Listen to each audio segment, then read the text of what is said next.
Hello everyone, and welcome to this new Massive Worlds workshop. In this video, we are going to be talking about how we can composite props for world partition in Unreal Engine 5 using Houdini and Unreal's PCG. I'm going to be hosting this with my good friend Oscar Cerro. I myself am Erwin Heyms, and I created the Massive Worlds Toolkit, while Oscar is going to present his road propsing tool, which builds on top of the Massive Worlds Toolkit and can generate props and decals for roads.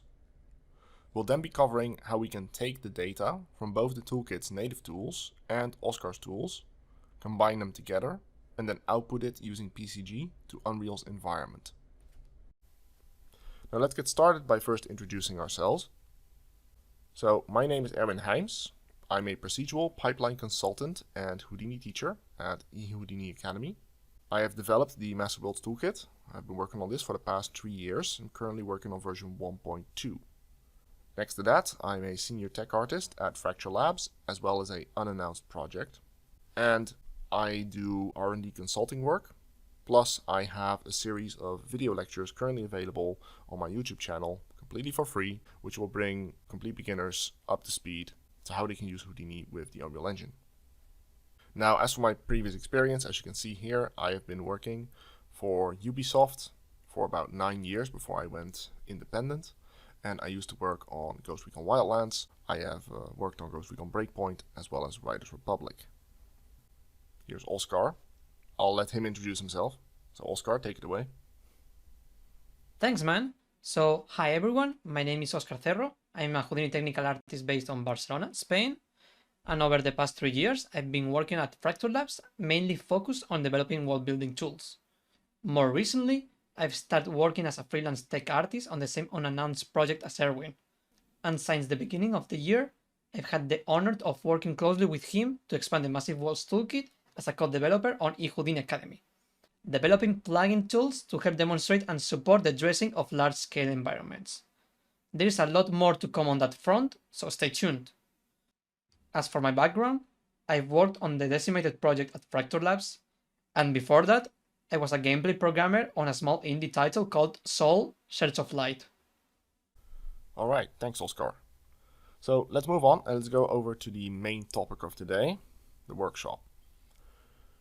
I'm going to be first presenting you a couple of things here. We're going to be discussing, of course, how we can composite foliage and props from Massive Worlds using Houdini and PCG. I'll be introducing you to the Massive Worlds Toolkit version 1.2, specifically the beta build, Vertical Slice 1, which is currently available. I will be explaining the why and how we are using PCG with Houdini. I'll be showing you how you can set up for the workshop. We'll have a hands-on section with the PCG widget, so we can actually spawn some objects using PCG. Oscar is going to cover his tool and how he's creating a point cloud, as well as the decals that are going to be covering the roads in our world. I'll also be going over the compositing tool that takes the different point clouds, including the foliage that I generate with the biome spawner, the part of the toolkit that I'm releasing today, as well as Oscar's road propsing.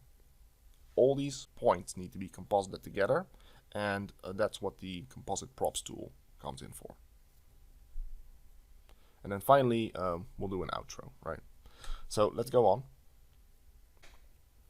Okay, so let me introduce you to the Massive Worlds Toolkit. The Massive Worlds Toolkit is a Houdini-driven open-world framework for Unreal 5. It allows for lossless transfer of Unreal landscape data between Houdini and Unreal, and it handles the landscape in a memory-efficient way. Next to that, the toolkit externalizes Houdini and Unreal data and allows tools to synchronize in both applications. And lastly, I'm currently releasing the version 1.2 beta build, Vertical Slice Part 1. Version 1.2 of the toolkit is basically the biggest update to the toolkit that I've made to date. And it will be released in multiple stages or vertical slices, with each vertical slice focusing on adding a different aspect of the Massive Worlds Toolkit to this particular build. Now, Vertical Slice Part 1 is going to be an early access version, and it's basically a first look at the new RVT landscape material, or runtime virtual texture landscape material. It also demonstrates the new PCG props pipeline, as well as provides an example scene and cache files, so you can follow along with this workshop. Alright, so let's get started with the new runtime virtual texture landscape material. So this is a new material that is catered specifically for functioning with the toolkit, and it includes multiple sub-biomes, such as the dirt, the sand, the stone, the plants, etc. And then there can be multiple biomes. At the moment I've got 4 biomes and 8 sub-materials, but this can be increased. I think the limit that we can go to is 16 sub-materials and 8 different biomes. Still, that's a lot of different biomes and a lot of different sub-materials you can use. So, that's 1. 2, it also comes with a grass system. Now the grass system is not fully included in the first release of this beta build. That will come in the next release, Vertical Slice 2. The reason for that is I just don't have the assets yet to demonstrate it, so I'm currently working on that. The assets that you're seeing here are actually sampled from some packs on the Fab Store, and of course I cannot include those with the release, right? So it's just demonstration purposes here.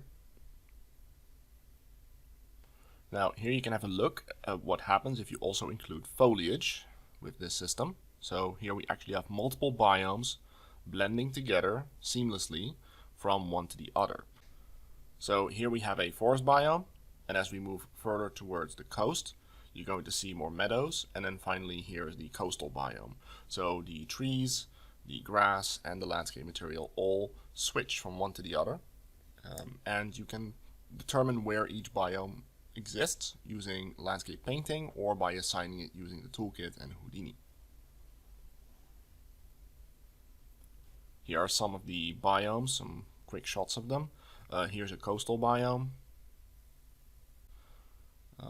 And then as we move in, here's a forest biome from within the forest. And here's from above.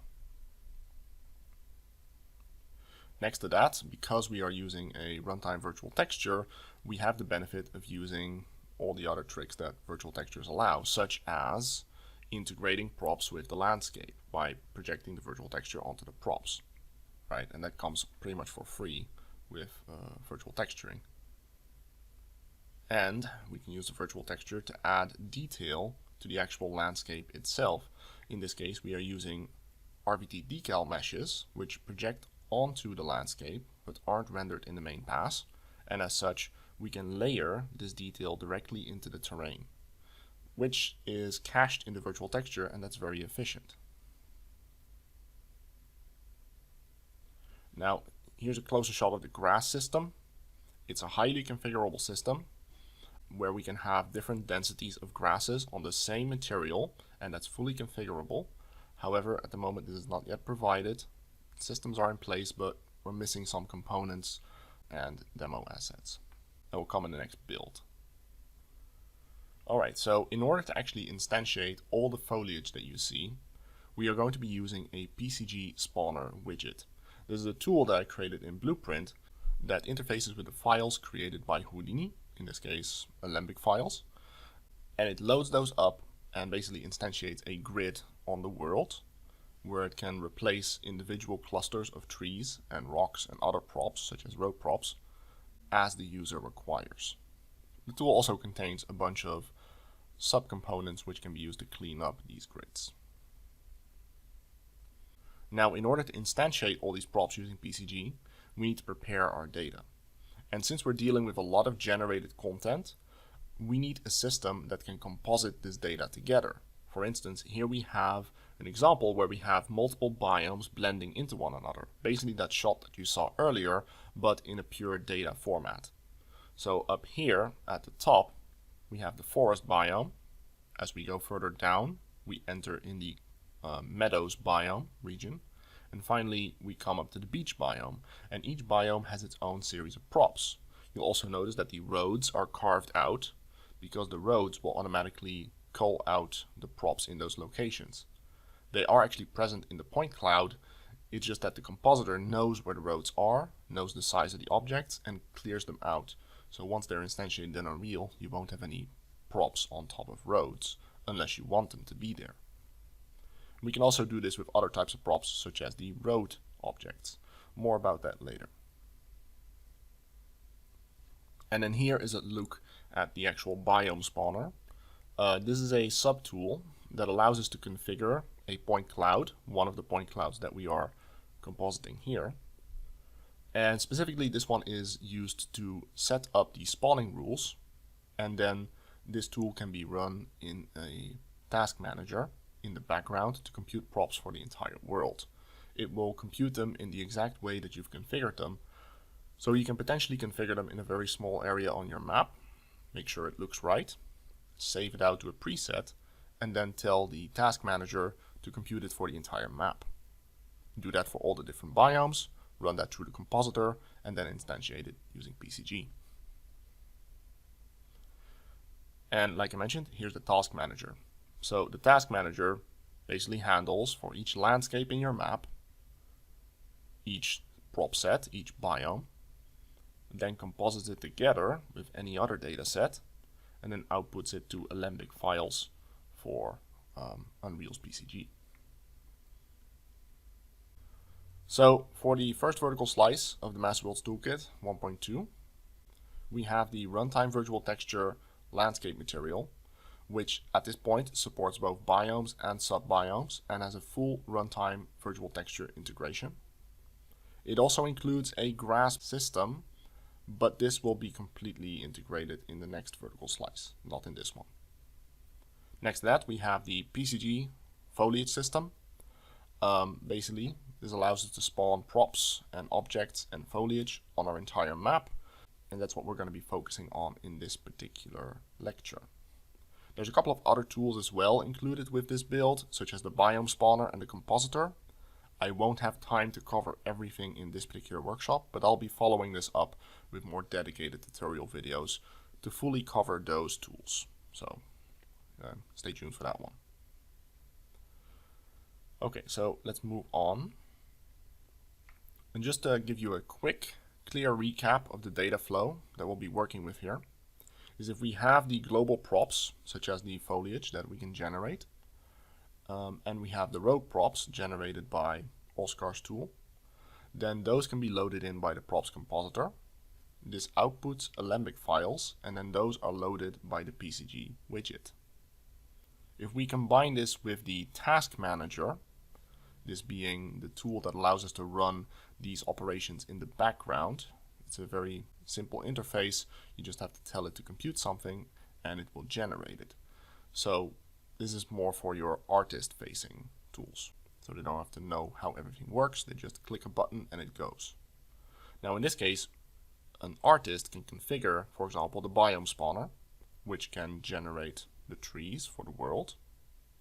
This defines a preset, and then the preset is saved for each biome.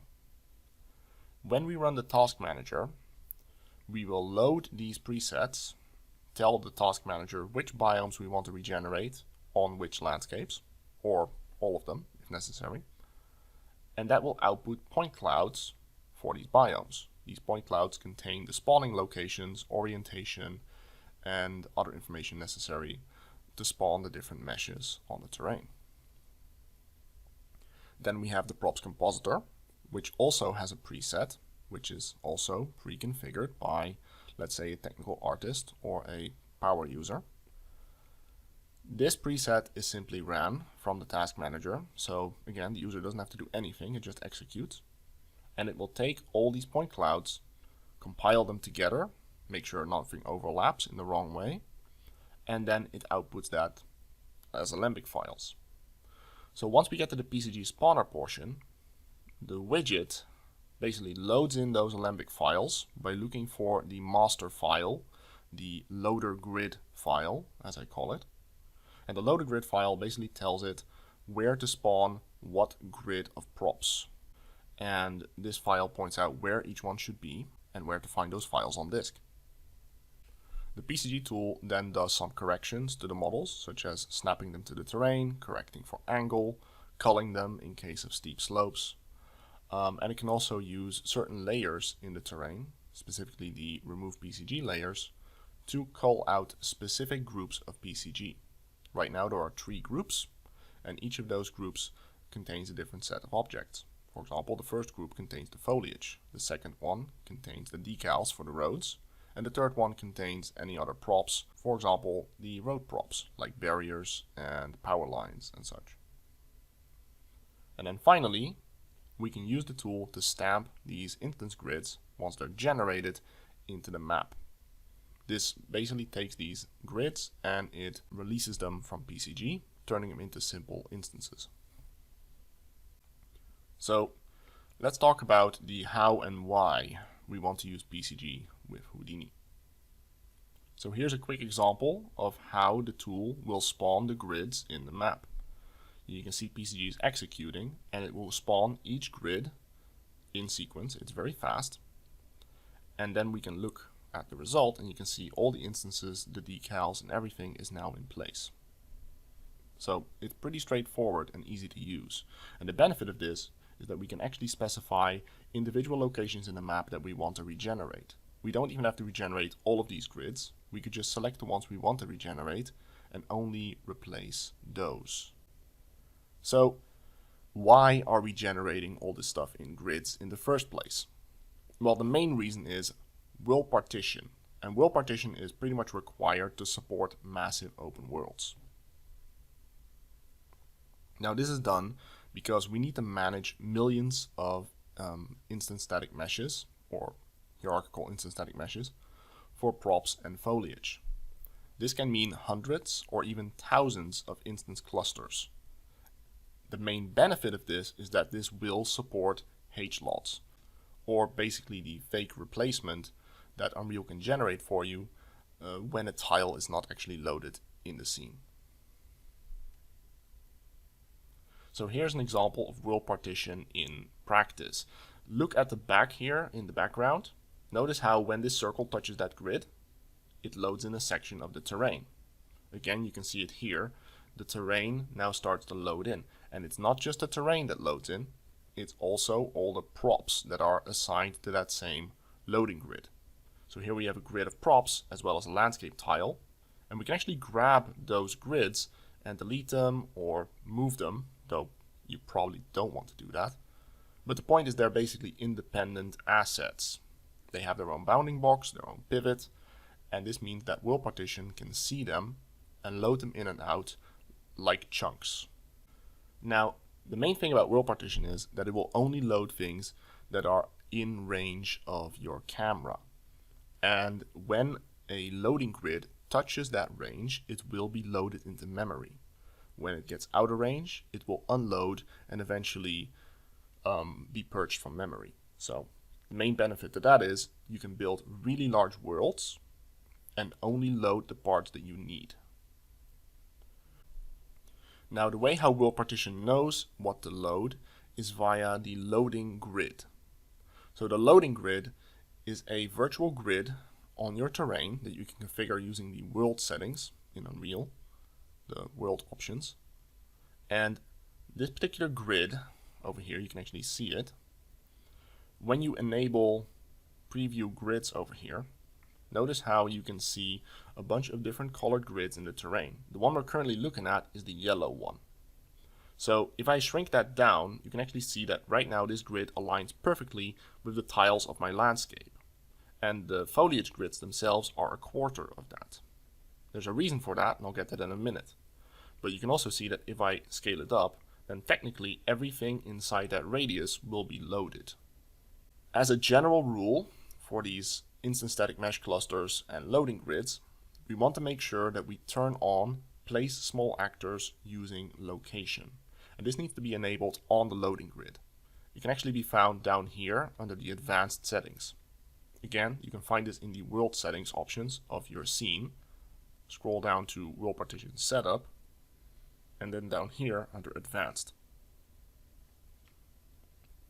Now, place small actors using location basically tells the loading grid system and world partition that the objects should load using their pivot positions if they are smaller than the loading grid in terms of bounding size.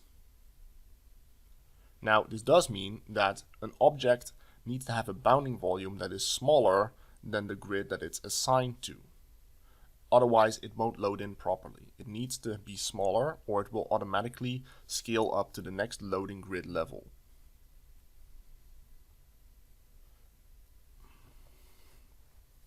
Now, the reason that I made my foliage grids smaller than the actual loading grids, as you remember, they are a quarter of the size of the actual tile here. This is because, if you think about it, let's say we have a bunch of trees, right? And we have a tree on the far left of a grid and on the far right of a grid. Their point positions, or pivot points, could be right on the edge on both sides. But the trees themselves are bigger than that. They have a canopy, and that extends outside the borders of the tile. As such, is technically considered bigger than the loading grid.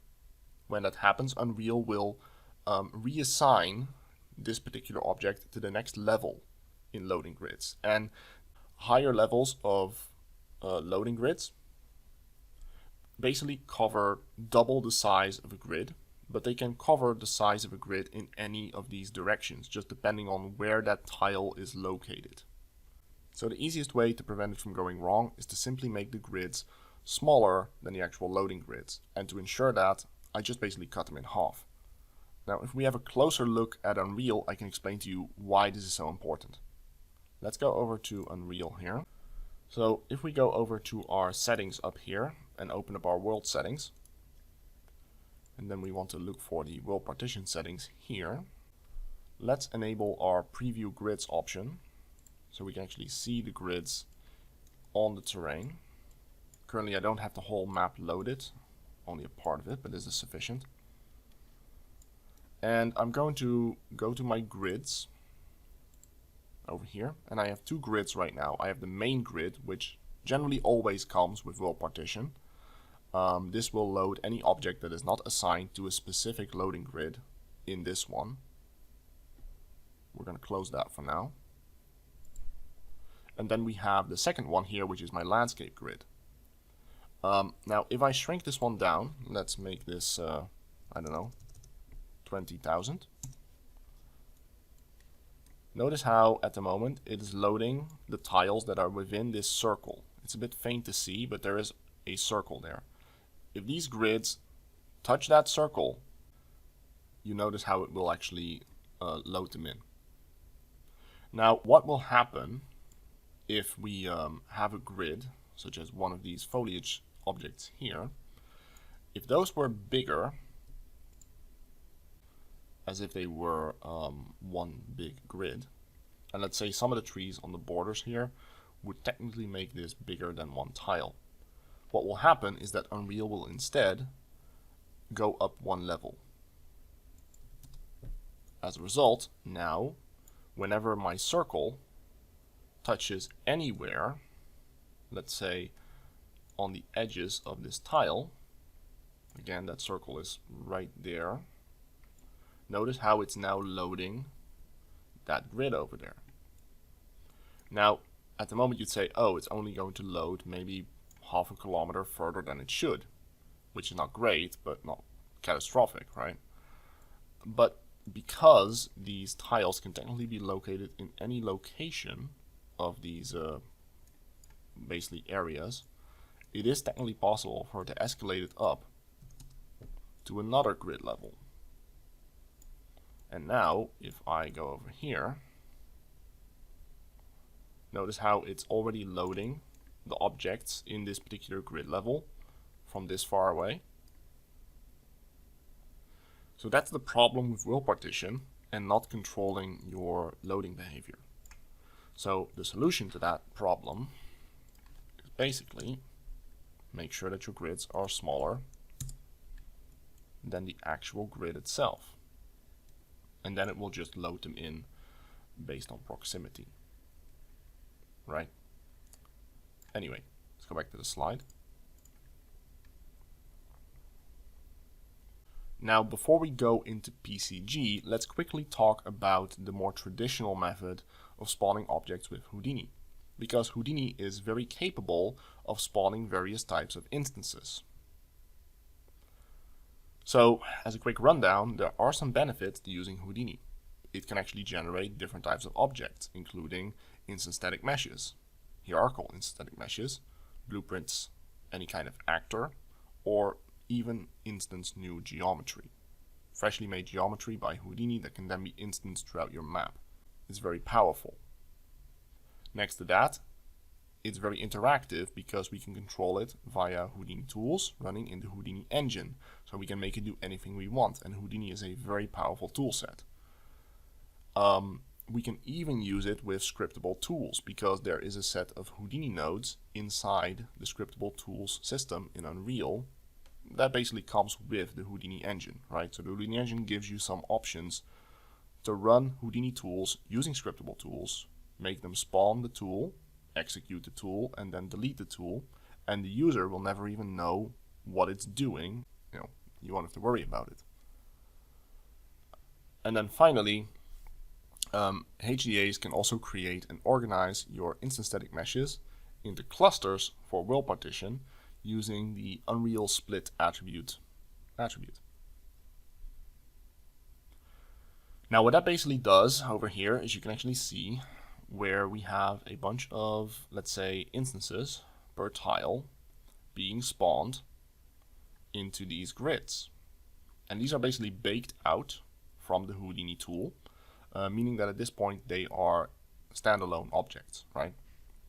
But do note that there's a very large amount of these being generated per tile, as opposed to the single objects that we were generating in this case, where we can just select an entire bunch of trees in one grid. If we output them with Houdini in the default configuration, it will just output them all as separate actors, one instancer per actor, which is a lot of separate, let's say, render calls that it needs to actually make. A lot of actors that it has to load in independently, which is less optimized. But other than that, this is pretty practical, but there are actually some downsides to using this type of setup. The first one, and the main one, is when it comes to replacing these grids. Because it's easy to spawn them, but the moment you have to replace them, and once they are baked down, you basically have to go in and manually delete them before you can spawn new ones. Because the option on the Houdini engine interface, replace previous bake, does not replace grids based on their names. It replaces them based on whatever this tool previously generated in the last iteration. So unfortunately, this means you can't just take a tool and move it around the world, generating a new set of objects and replacing the objects that were previously there with whatever was newly generated. What it will instead do is, let's say you generate something for tile A, then you move to tile B and you try to generate that, and it will basically delete whatever was on tile A when replace previous bake is turned on. As a result, you're basically going to end up practically with a lot of these individual spawner grids throughout your map, which means you have a bunch of Houdini tools in your map sitting around. It works, but it's not ideal. Now, you can also use task operators, or TOPs. TOPs can batch render out your data, but unfortunately, it's a bit more inflexible to set up, and you have less control over your output. You know that nice automatic folder structure that you can generate with a standard Houdini asset? That's a bit harder to do with a TOPS asset. At least last time I tried to do this, and I've investigated this, it wasn't very easy to configure.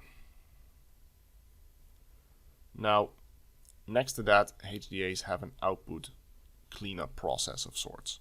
Basically, if you leave a Houdini asset lying around with active components in it, and then you start it up, if it's in a dormant state, it first has to check whatever is connected to that tool and run a cleanup process. And as I understand it, this is basically to prevent Unreal from having a bunch of disconnected references lying around.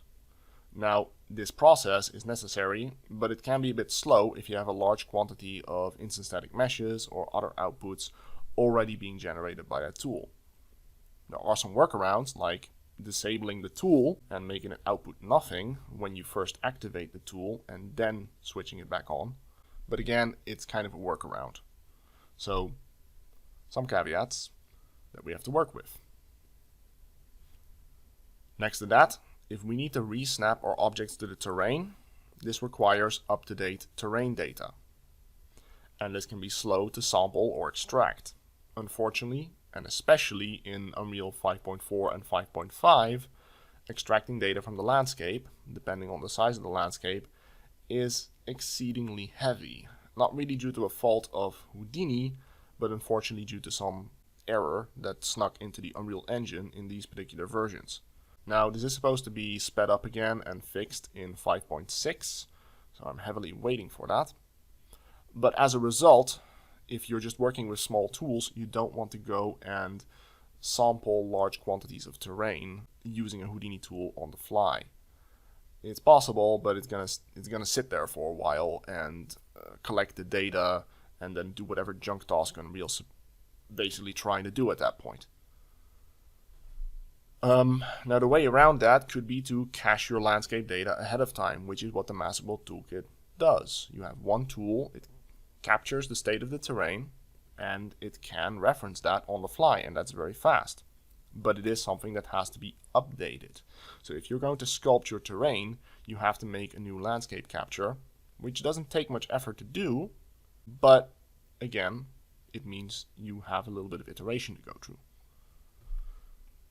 And then finally, let's talk about artists, right?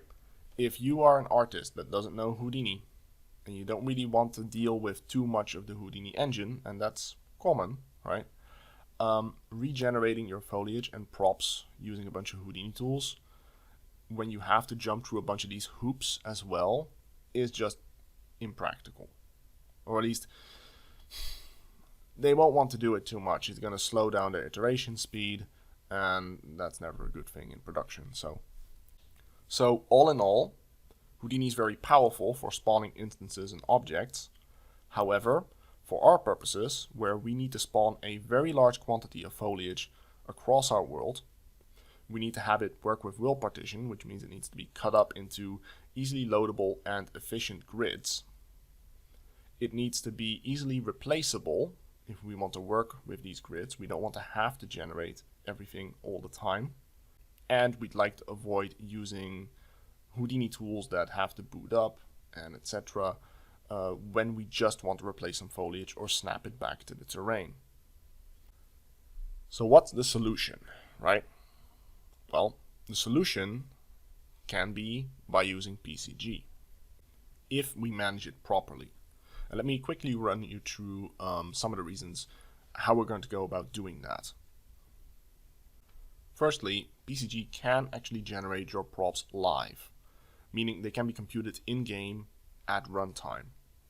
However, for, let's say, practical reasons, this is often not very useful. You can have issues with the objects not existing when the server needs to know where they are. Or maybe for one person they exist on their system, but they don't exist for another person. Like how to track that, especially in a large open world. So maybe for the time being, this is more practical for smaller projects or very specific cases. If we think about PCG, we often think about this on-the-fly live generation of our content, right? Being able to replace entire worlds all at once using a generational system. It can technically do that, but for practical reasons, and because PCG is still pretty young, it's still not quite there yet. At least I've heard from a bunch of people that when they try to apply it in their projects, they tend to back away from the runtime portion of it. I'm not saying you can't, and I'm not saying Epic isn't improving this, but that's something to note. Next to that, for Massive Worlds, where we have millions of instances, it might not be practical to spawn everything on the fly. This can be for multiple reasons. For instance, how would the server know where the objects are and where their collision is if they don't exist in any form of data, right? Would the server have to sort of analyze this, and where would it know where to look for it? So it's much easier for a server and for any kind of game logic in general to already have pre-cached data available as opposed to rendering it on the fly. Again, this might not apply to every single case, but in our case, it definitely does. So in our case, what we can do is that we can actually generate and then disconnect our instance static meshes, and this process is called stamping. Similar to Houdini's bake option. Houdini generates something, we bake it out, and then it becomes a standalone object disconnected from the Houdini engine. In terms of PCG, this is similar. We can generate something with PCG, it's still connected to the actor that generated it, and then we can stamp it out, or let's say disconnect it from the generator, and that will generate a new PCG stamp. We can then clean up that stamp, give it the correct name, put it in the right folder, and Bob's your uncle, you've got your new instance. Now, PCG does have a built-in grid splitting system called PCG World Actor. If you've ever used PCG, you might have noticed this thing pop up in your outliner the moment you generate anything with PCG. This is more to manage which objects get generated and which don't at runtime. It doesn't really help us in this case. We are going to need more control. So let's talk about the requirements for our particular approach. So the first thing that we need is we want to use Houdini generated data and instance that via PCG. Now, you can actually use PCG to generate the objects directly without even using Houdini data. However, PCG is still pretty young, and in general, I've found working with PCG comes with a lot of caveats.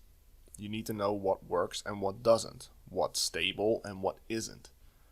And while you can probably set up a pretty complex spawning system using PCG, making that also configurable is probably a much taller order.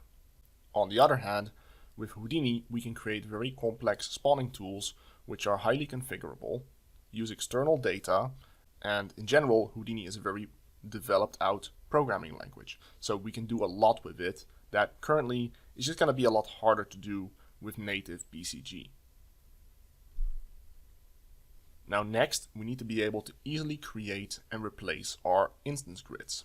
If we're going to be generating some grids in our world, and we then want to spawn new ones because we've changed our distribution, we don't want to have the old grids still sitting around and doubling up our objects, right? So that's important, and we want to make this as seamless as possible. So speaking of which, we want this to be as artist friendly and as mistake proof as possible. Like I said, the Houdini tools do need some know-how to be used and knowing what works and what doesn't. We want to have a simple interface that the user can just go through and click, click, click, click, and it's done. Maybe with a bit of extra knowledge on how to use it more refined, but in the simplest way as possible, we just want it to be press button and go.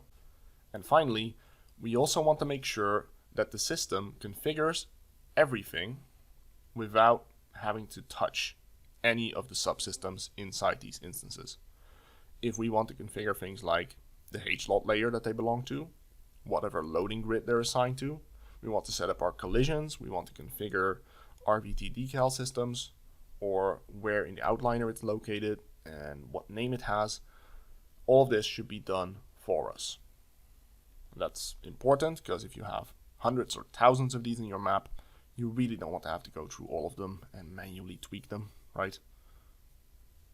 And yes, of course, we also want to have artist control. So for instance, if we can use a landscape layer to paint out an area where we don't want foliage to spawn, then the PCG tool can automatically cull out, let's say, certain types of foliage in that area. We can use layer density to control which set of foliage, or let's say which set of road props or road decals get removed. So we can artistically control the density of our forests. We can clear out areas for custom content, or for example, we can clear out the road lines in an area but leave the detailing on the roads intact. Alright, so now that we've discussed the necessity of PCG and how we want to use it, let's talk about how we can get our data from Houdini into Unreal, so PCG can actually spawn our objects. Well, firstly, we're going to be using Unreal assets, and the data that we're feeding to Unreal points to those assets. We can store this in two different types of data. We can store it using CSV, or we can use Alembic point clouds. Now, I would highly recommend that you use Alembic point clouds. When I first started out, I used CSV data tables for the system, and frankly, the only benefit to them is that they can be stored internally in Unreal in data table format. However, generating them, importing them, and saving them is exceedingly slow if you have a lot of props.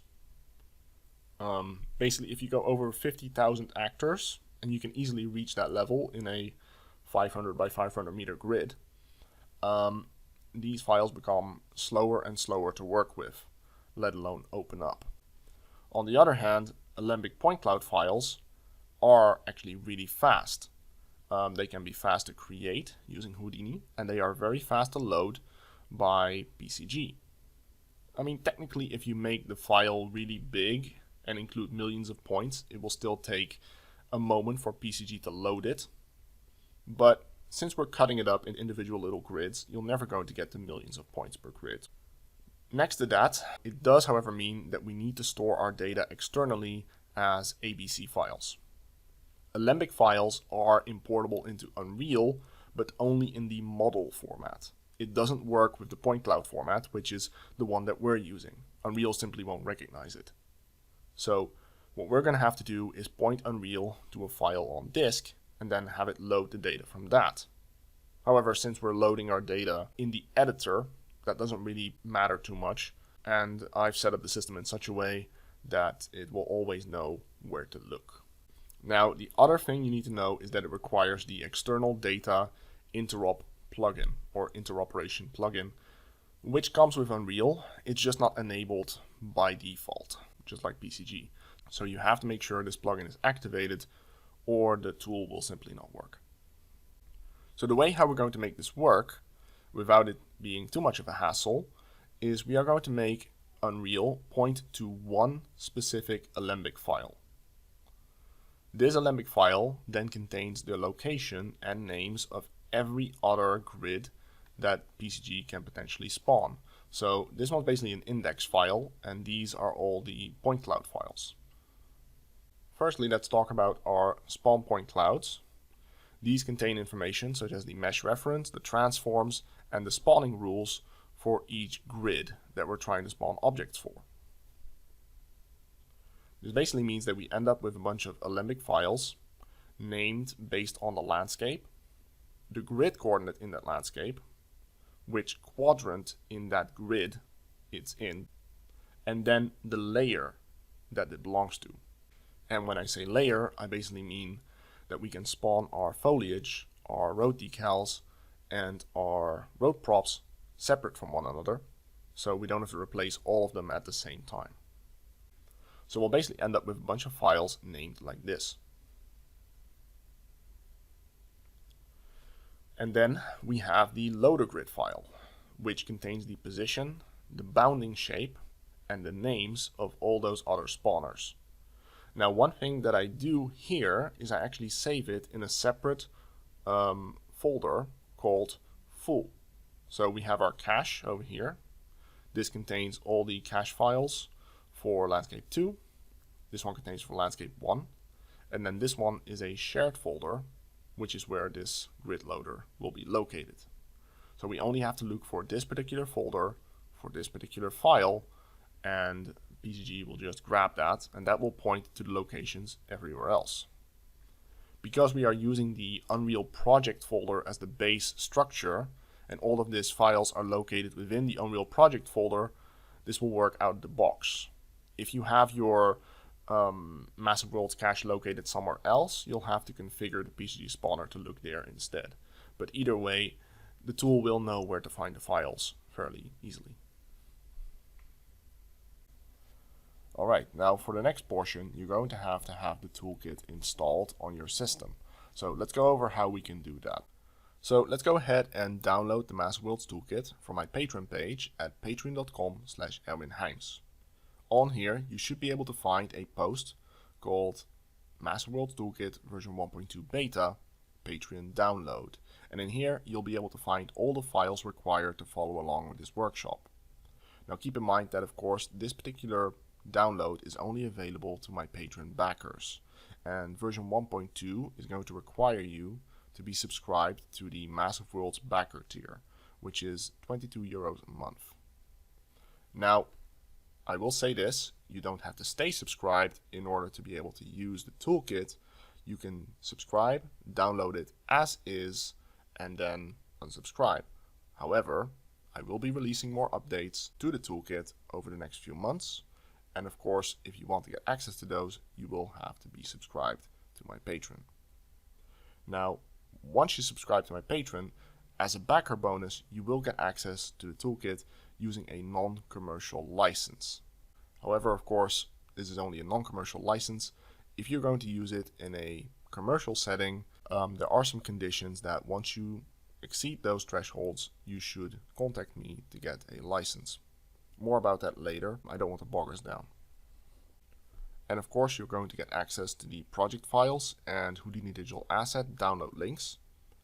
You'll get access to future releases of the toolkit, assuming that you stay subscribed. And there is a specific Discord channel for backers where you can leave feedback, ask questions, and where I post live updates as I develop the toolkit. So at this point, I assume that you've gotten access to this particular Patreon post. So go down and scroll down to the bottom and download all 6 of these files. Now these files each contain parts of the workshop. So the first part here is the main Unreal project. There's a patch for it, and there's also the HDAs, which have a password, which is noted down here. Now once you've unzipped the main project, you'll get this folder structure. Then go ahead and also unzip the patch and install it into the content folder. It has the same structure as the content folder, so it should be fairly straightforward. There's just a couple of files that need to be replaced. And then next to that, we have the HDAs. So if we grab the HDAs, you can unzip them and then install them into the Massive Worlds folder HDAs. Just go ahead and do that, and that should make sure that they're all properly installed. Now at this point, we are almost done installing the toolkit. We just need to set up the JSON file so Houdini can see all its components, specifically the cache for the Massive Worlds Toolkit, as well as the HDAs that we just installed into this folder here. Now to do this, you can find the JSON file that I've provided with the download package. So go ahead and copy that, and then you'll want to go to My Documents, Houdini 20.5 Packages, which you can find, let's say, over here. And if you don't actually have a Packages folder yourself, go ahead and create it. If you are running a newer version of Houdini, let's say a future version like Houdini 21, go ahead and put it in there if you don't have 20.5. And then you'll have to create a Packages folder here, and then paste the JSON file here. Then if we open that file, you then want to specify in what folder you've actually unzipped your entire project. So in this case, if I'm going to be working with this particular project folder here with this Unreal project and this Massive Worlds folder structure and cache files, we're going to want to grab this particular folder's path. And then we can put it up here under the per force field. Go ahead then and save, and that will correct the file path, so Houdini will be able to see all its files as well as the HDAs. Now with the project, I've already provided to you the Houdini engine for Houdini 20.5.550. If you actually go to the plugins folder in the project download, you'll find it here. Now, if you are running a newer version of Houdini, you will have to replace this particular set of folders. So to do that, you'll want to start the Houdini launcher and then navigate down to the Engine Plugins tab and go to the version of Houdini that you want to run this on. So let's say we want to grab the plugin for 566, if that's the Houdini version you have currently installed on your system. Then you go to the gear, to details, and then grab this file path. We can then close this, and if we grab a browser here and we paste that link in there, then here you'll find the different versions of the Houdini engine for different versions of Unreal.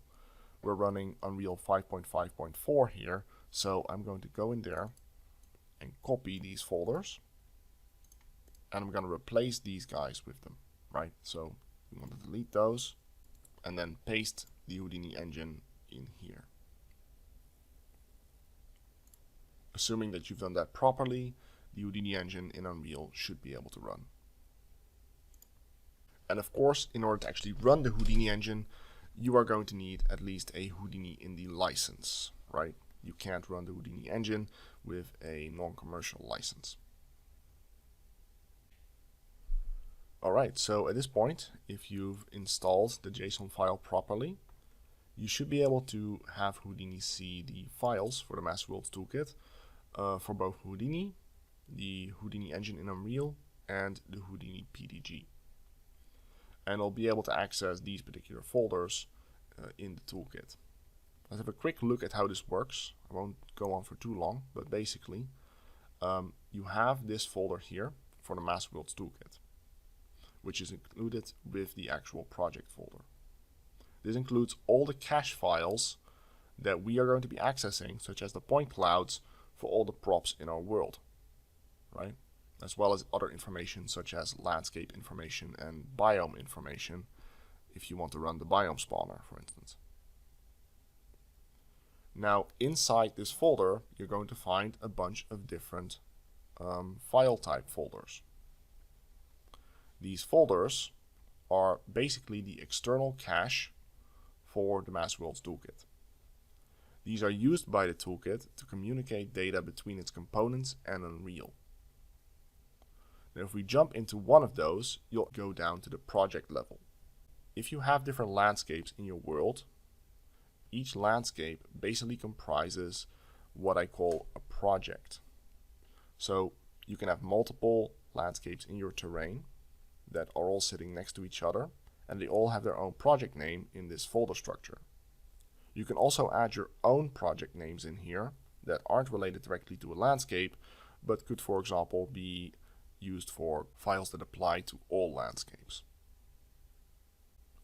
Now, if we jump inside one of these project folders, you'll get to the actual caches that are part of that particular folder structure.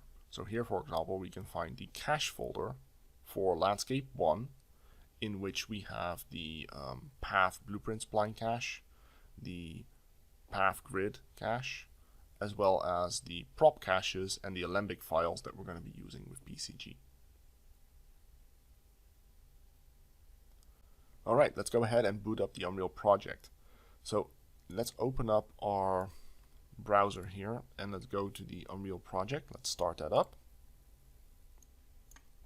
And once that's booted up, we will have access to this particular scene. Go to the maps folder and go ahead and open up the example map 1-1.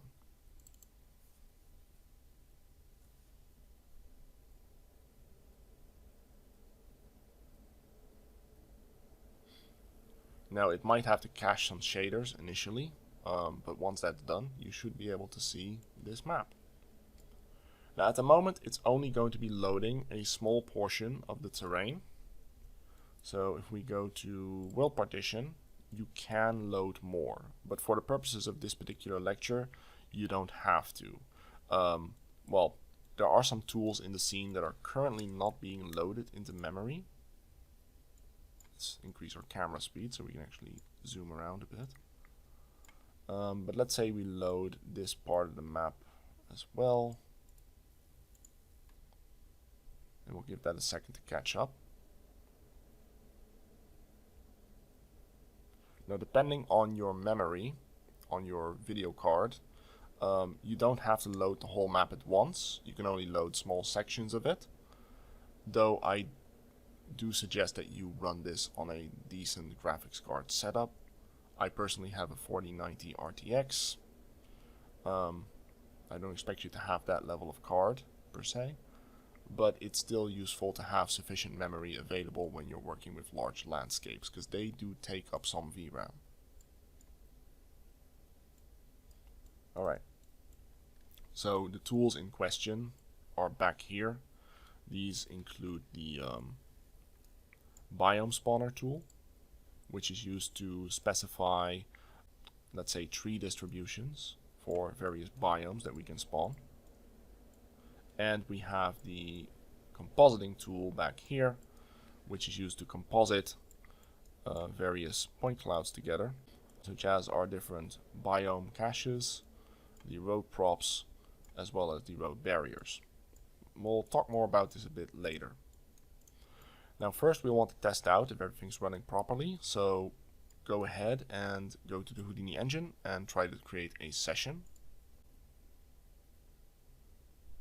And if it says Houdini engine connected, that means your Houdini engine is running and you should be good to go.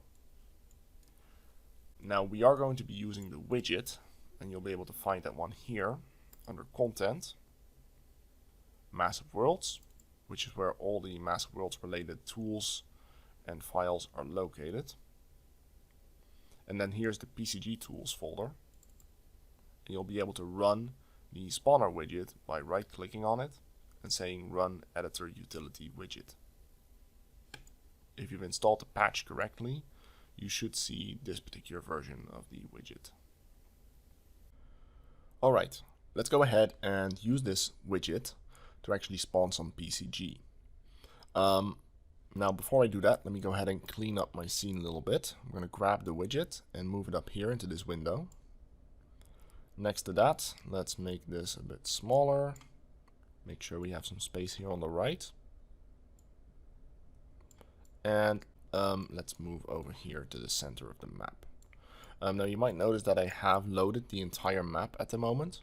You don't have to do this, I just need to do this for some demonstration purposes. So I've loaded this part of the map as well. Okay, so let's go ahead and spawn some PCG. First thing we need to do is generate a grid. Now I'm going to go through this process pretty quickly initially, and then we'll go into some details on these settings over here. So first thing to do is to click on number 1, create a grid of spawner BPs. If we do that, we're basically going to create a grid in the middle of the map based on the data that's available in our point cloud cache on disk in the Alembic file cache. Now this grid on its own is loading 16 different subgrids, or in effect it's loading 4 of them, but it's cutting them into quads, right? And on the right you'll notice that it's created a loader grid file, and it also generated a bunch of spawners. Now these are basically blueprint actors with a PCG component inside of them. The loader grid here, if we look at that guy, is loading the loader grid file as is specified up here on the widget.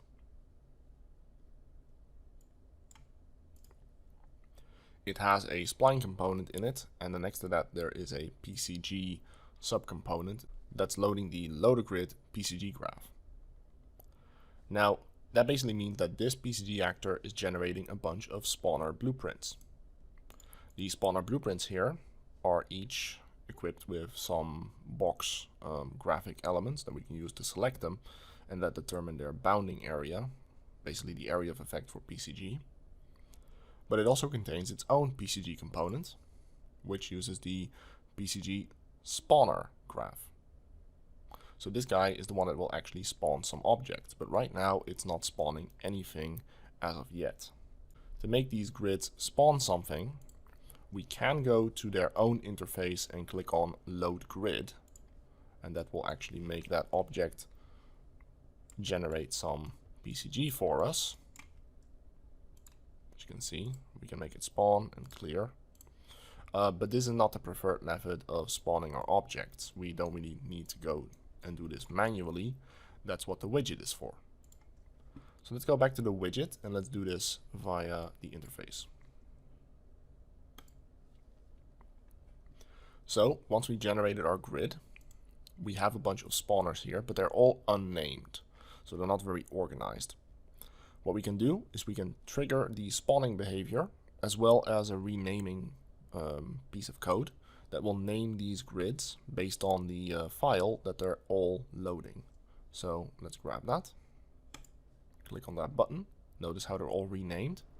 And at this point, if I go ahead and select the children of the loader, so all the spawners basically, notice how it's now spawning all these grids using PCG. And these objects are in the exact same position as they should be in the points that Houdini has provided. The only difference being is that it does do some cleanup operations, such as snapping them to the terrain, if the terrain is any different, realign them to the terrain based on some internal information provided in the point cloud. It can cull them based on steep slopes, and it can also cull them by a layer weight. And the layer weight is something we'll be looking at in a moment. Okay, so now that we spawned some objects, let's go ahead and stamp them in. Because at this moment we actually do have existing trees in these exact same locations. In fact, if I hide my loader grids, notice how we still actually have stamped instances in the map in the same location here. In fact, if I go ahead and grab one of these and I move it up a bit, and then I unhide my spawners, notice how they are both present. Of course, if we were to just stamp these guys, we would have two sets of trees, so we need to run some cleanup operations. To do that, first we need to actually stamp our output. So if we go back to our loader grid here, and we click on Stamp Spawned Instances, what it's going to do is it's going to grab all these grids, whatever it's generated at that time, and it's going to output it from these spawners, meaning the spawners get emptied, and it's going to output them as PCG stamps. Now Unreal's not going to give these things names, and thankfully in 5.5 it's now actually giving them unique IDs. Before it didn't even do that.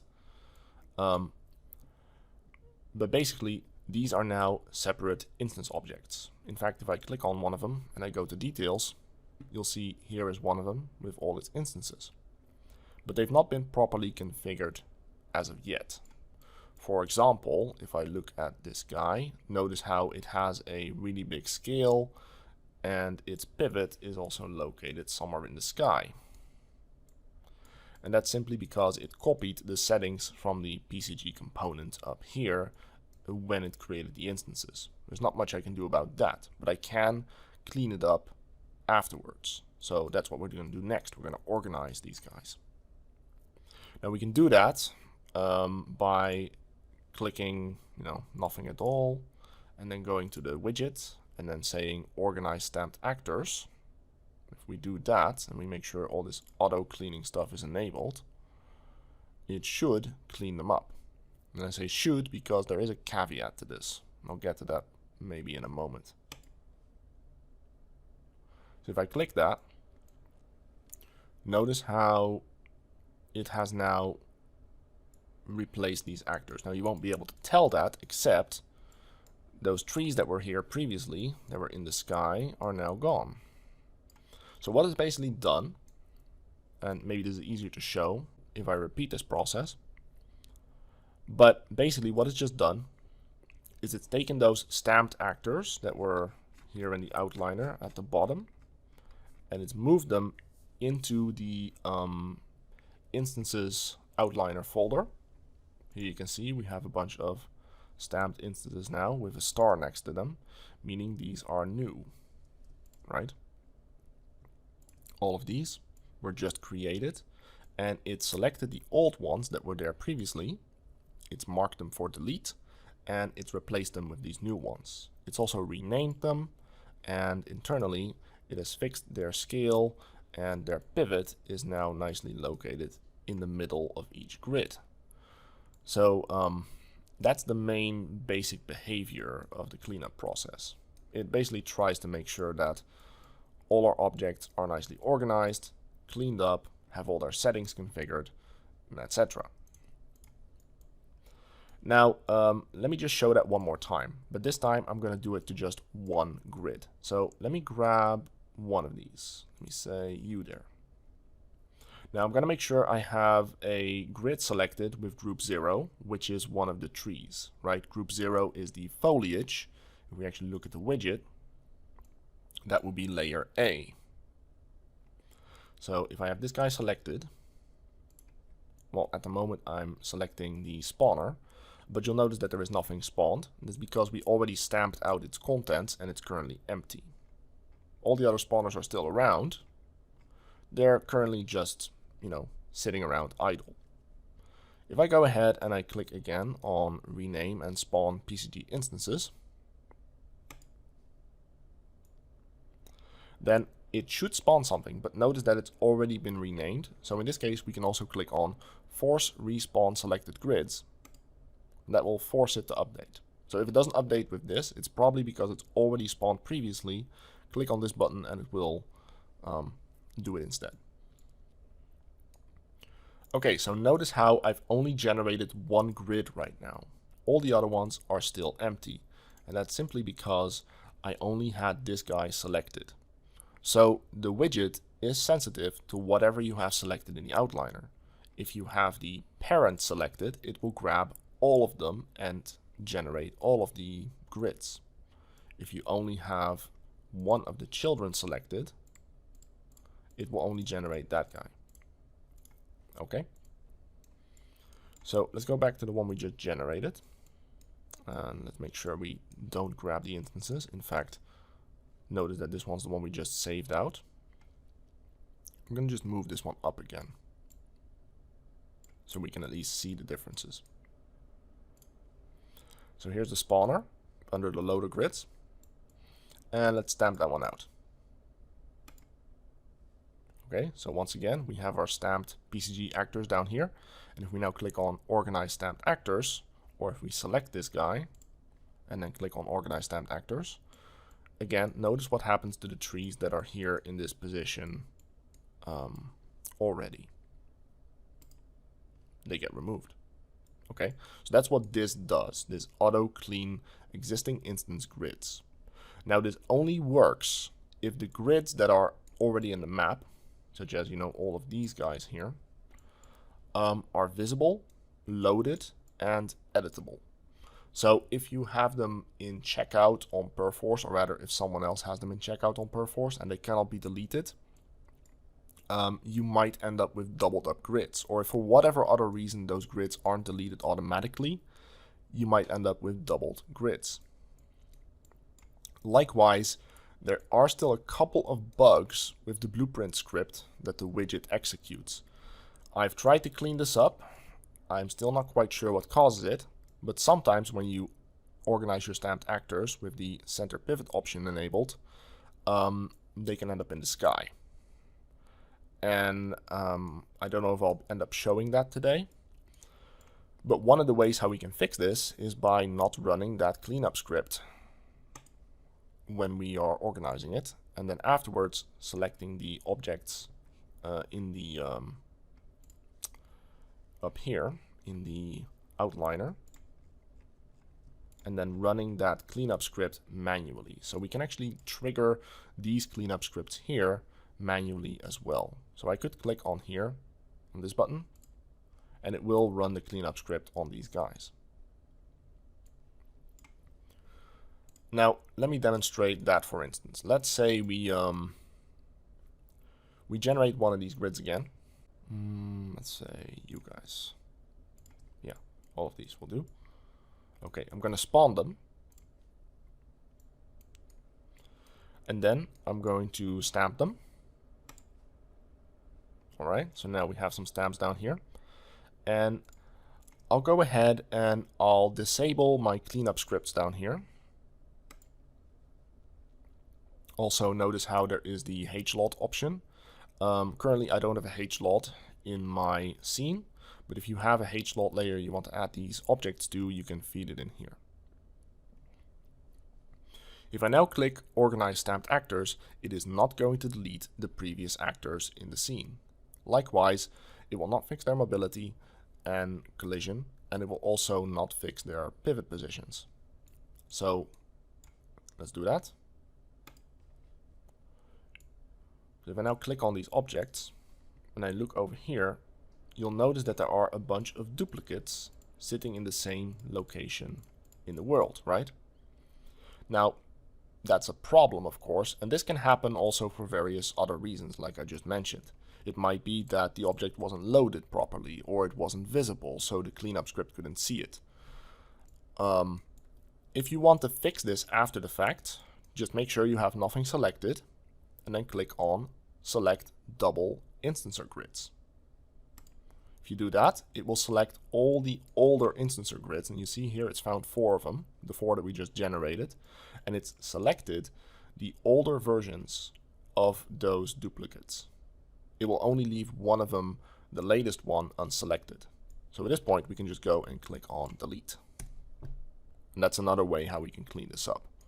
It's pretty useful if you just want to run a cleanup operation on all your grids, make sure that you don't have any duplicates anywhere, and that's fairly straightforward. Now next, let's go ahead and clean up their pivots. So like I said, it is possible, just go ahead and select all of these and clean up their pivots. So if we grab some of these, we know that their pivots weren't fixed, right? We can of course just click on Center Pivot and 1-0 Scale on Selected. If we do that, it will fix the pivot. Yes. So do that again here. Click on that. It doesn't immediately show, but if we deselect it and we select it again, it will fix it. Now you will see that it's been fixed. So we can actually run this on the entire batch if we need to, and the ones that aren't fixed will be fixed. Likewise, one thing that PCG doesn't seem to do properly is set the mobility state of the objects inside. They will all be set to movable for whatever reason. As well as their collision should just be block all instead of block all dynamic. In general, you want these trees, when they're in the world, to not be dynamic objects. You want them to be static objects, because that's way simpler and way lighter for your game, because you're going to have millions of them, and you really don't want to have a bunch of dynamic objects sitting around. So that's what this step is for. Let's again select whatever we wanted to clean up. I'm selecting a couple of double ones, but that's okay. I'm going to go back to the spawner, and I'm going to say convert selected instances to static. If we run that operation, and again we go back to these trees, notice how now, if we go to mobility, they've been set to static, and their collision type has been set to block all. So it's no longer a dynamic object, and this is better for your game. So that's basically how the manual cleanup process works. In general, you don't need to do this. You can run these guys, but I have noticed that sometimes, especially the pivot cleaning process and sometimes the auto cleanup, can fail, and it is probably because Unreal is hitching or something causes the blueprint loop to fail.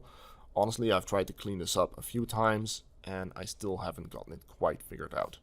It doesn't happen all the time, maybe once out of 10 times, maybe once out of 5 times.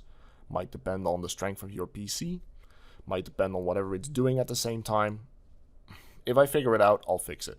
I'm still committed to trying to fix that.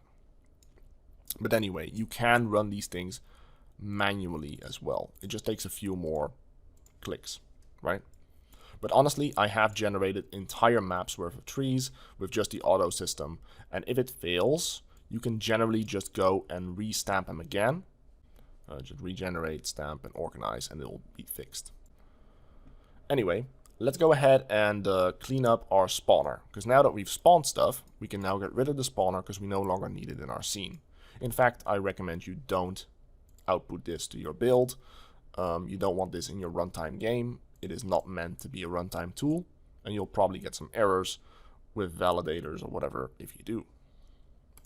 So to get rid of it in a clean way, you want to go to the loader grid, and you want to scroll down to delete loader and spawner. Click this once, and it will delete all the children of the loader grid, meaning all the spawners. Click it again, and it will then also delete the loader grid actor. Okay, so that's a way how you can clean it up. Now let's go ahead and save. So if I go ahead and save my scene,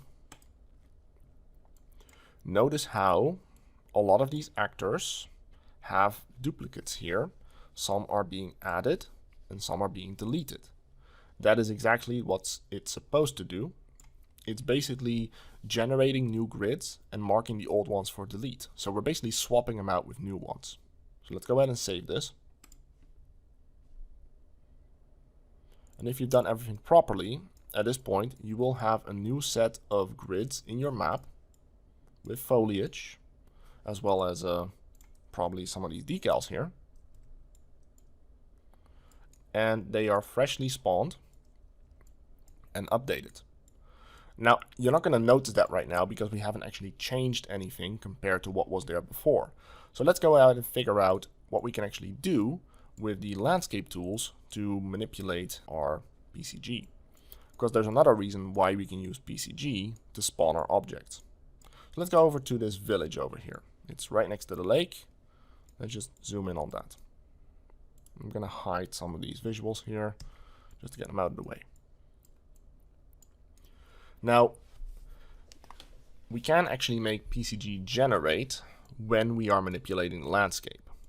You generally don't want to generate too much PCG at the same time because it will cause the PCG to update no matter what part of the landscape you're manipulating. That seems to be a thing. But we can use it to see what PCG will do and how these objects will end up if we actually manipulated the terrain in some way. So let's go ahead and spawn some new PCG in this particular area. I'm gonna grab the tool. Let's spawn a grid. And let me grab this guy. And I'm just gonna make the spawner grid a little bit smaller.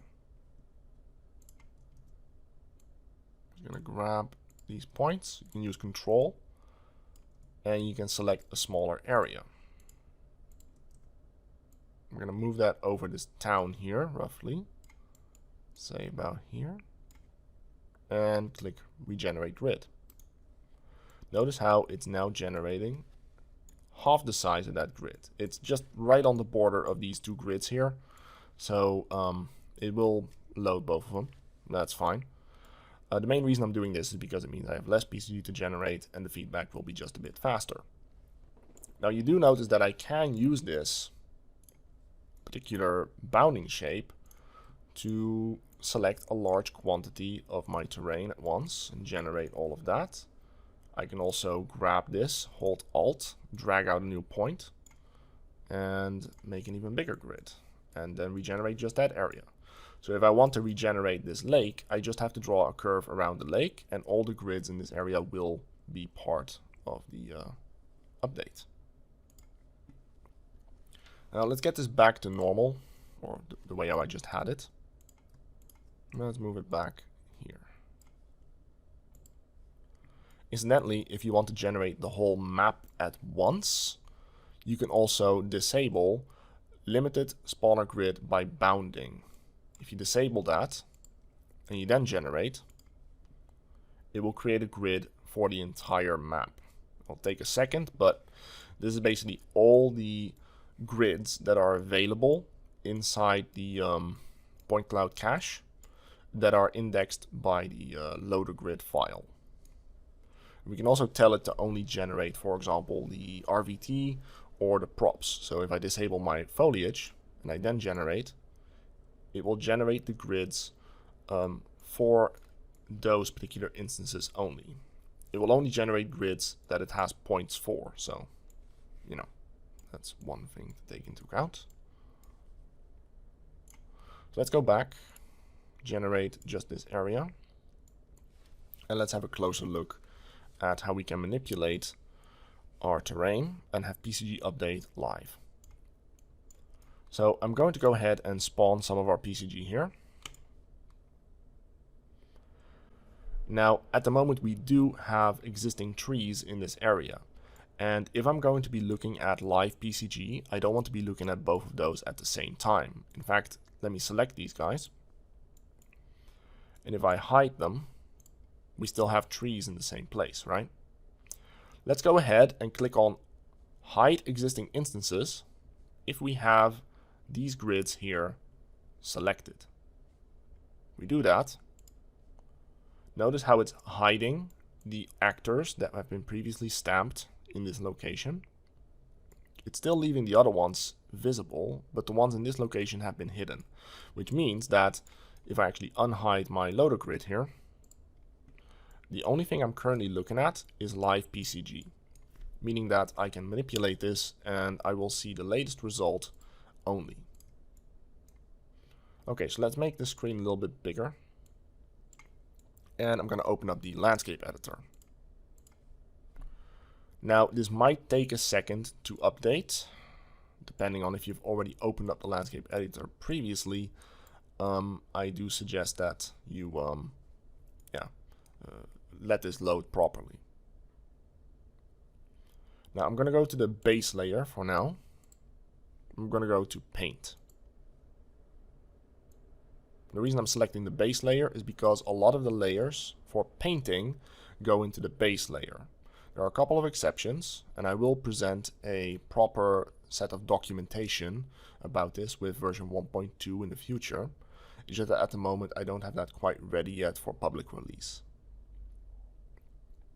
Anyway, in here we can see all the layers that are available to the new landscape material that comes with the Massive Worlds Toolkit version 1.2. And the ones we're currently interested in are down here, the remove PCG layers. Now at the moment we can't see those yet. Now there is a way how you can actually see layers in your landscape editor, but it basically involves changing your view mode to go to Visualizer, Layer Debug, and then you can turn on the layer that you want to visualize, kind of like this. Okay, so right now I'm viewing the remove PCG layers that I have painted into this scene. Now the problem with this, of course, I cannot see the actual terrain texture at the same time. I mean, I can bring about my visualizers and view it this way and maybe go into unlit mode so things aren't blinding. But it's still a bit of a cumbersome way of working, right? So I'm going to turn this off again. Let's say we go back to visualizers and set it back to normal. Let's go back to lit mode as well. And instead, I'm going to go to my landscape material. So to do that, I'm just going to exit landscape mode for a sec. I'm going to select my terrain. Make sure I select the parent of the terrain. And then in the details panel, if I scroll down a bit, I can double click here to open up the landscape material. Let's do that. And let's pull it over here. So this is the landscape material. There's a bunch of settings in here, including settings for each of the sub layers, for the different biomes. We have a bunch of different controls in here that you can play with. But the main thing that we're looking for right now is debug. So let's open that up. Now debug allows us to see information about various things in the landscape material. The one we're currently interested in is the preview for the RVT removal layers. That's already enabled. If we go over here, let's set our debug strength to, let's say, 0.2. Okay, so at the moment that's enabled. And you can see how we now have a couple of different colors appearing on our terrain. I'm just going to go ahead and hide these visual elements again, just to make sure they're not in the way. All right. Okay, so at the moment I'm looking at debug type 7. There's a bunch of different debug modes in here. Some of them are related to the grass system, so you can see the different layers and the densities of the grass. There are modes for viewing the biome and sub-biome distribution, the layer weights basically. Let's say we're currently going to be working with mode 7. Okay, so mode 7 displays our remove PCG layers. Now at the moment, for that one, we are looking at mode 3. So mode 3 basically shows us the remove PCG layers as RGB, similar to how we were just looking at it in the standard debug mode.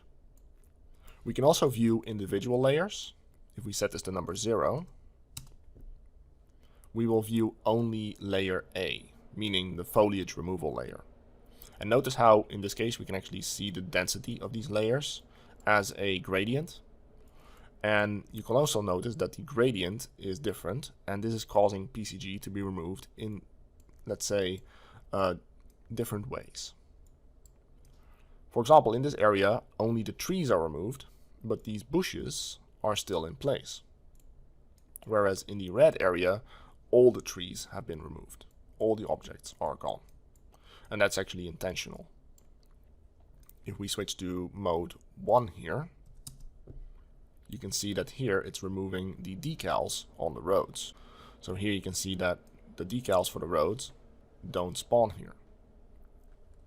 And if we go up top to this area, and we switch to mode 2, you can see that here the road props are being called out.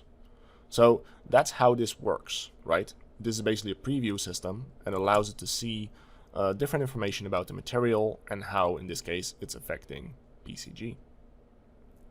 Okay, so let's go ahead and do some of this. I'm going to leave it on mode 3. And then switch back to the landscape editor.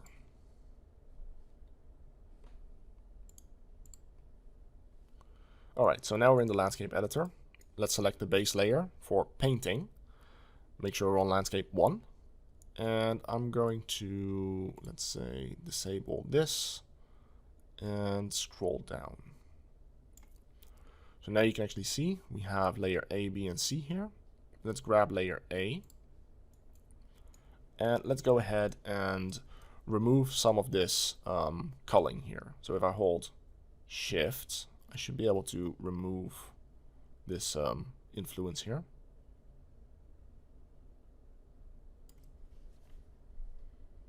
And if we wait for a second and let PCG regenerate, notice how the trees have just returned, right? That's basically how the system works. We have a lot of points that have been generated by Houdini.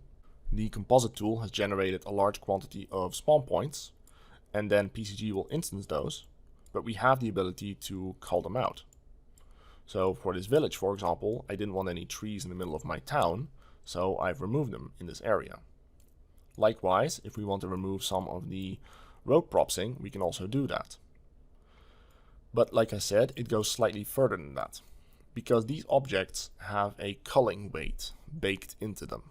This actually comes from the data table for the biome spawner tool. Specifically, if we go here to the sub-biome spawner data table. Yes, it went through a name change. It used to be called sub-biome spawner, but I found that a bit convoluted. If we look at these particular, let's say, spawnable items, and we scroll down, here is something called max cull weight. The large trees have a max cull weight of 0.15, meaning that if we paint a value of 0.15 using the removal layer, those objects will be removed. But if we look at the smaller objects here, like the bushes,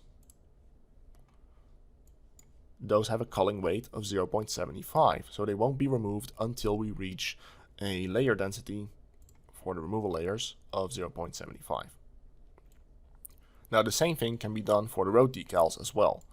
I don't think that at this time they are properly configured yet, but the idea could be that if we want to remove just the road lines, right, just the lines on top of the road, but not any of the potholes or other detail decals that we might want to put on our terrain, then we can use that. For example, we could paint only 0.25 influence in this area, which might remove the lines, right, but not the other decals that are being spawned on top of the road. This will become more prevalent in the future, but it's a way how you can control ahead of time what will be culled at what density based on whatever you've configured into your point cloud. And then you can use the PCG removal layer as an artist to simply remove whatever you need to be removed. So in this case, if we were to paint a value of 0.5 in this area, it might remove these lines, it might not. That honestly depends on the settings inside the instances. Now, this isn't only limited to these removal layers. We can also, of course, use it to move our objects up and down and see what it will look like if we move the terrain. So in this case, I'm going to go to sculpting and I'm going to go to my micro layer. There's a whole document that I have about how to use the layers in combination with the Massive Worlds Toolkit and how Unreal operates with landscape layers. I'll be releasing that in a future release. It's not quite ready yet for a public release, but it will hold a lot of information about how to use the landscape layers with the toolkit. Anyway, for the time being, let's go ahead and sculpt a little hill into this area. So if I move this, normally these trees will be underground, right? But if we have active PCG going on in this area, they will be moved up. Now, I just want to make sure that our old trees are currently hidden. There are still some plants underground though, so I'm guessing some of them are currently not hidden. Let me just go ahead and fix that. Let me go ahead and select my spawners again. Go to the widget. And let's hide existing instances because I think I accidentally unhid my actors. There we go. Okay, so you can see how we can move our terrain about and PCG will update for us. Likewise, if I make a really steep cliff for whatever reason, let me just make this slightly stronger.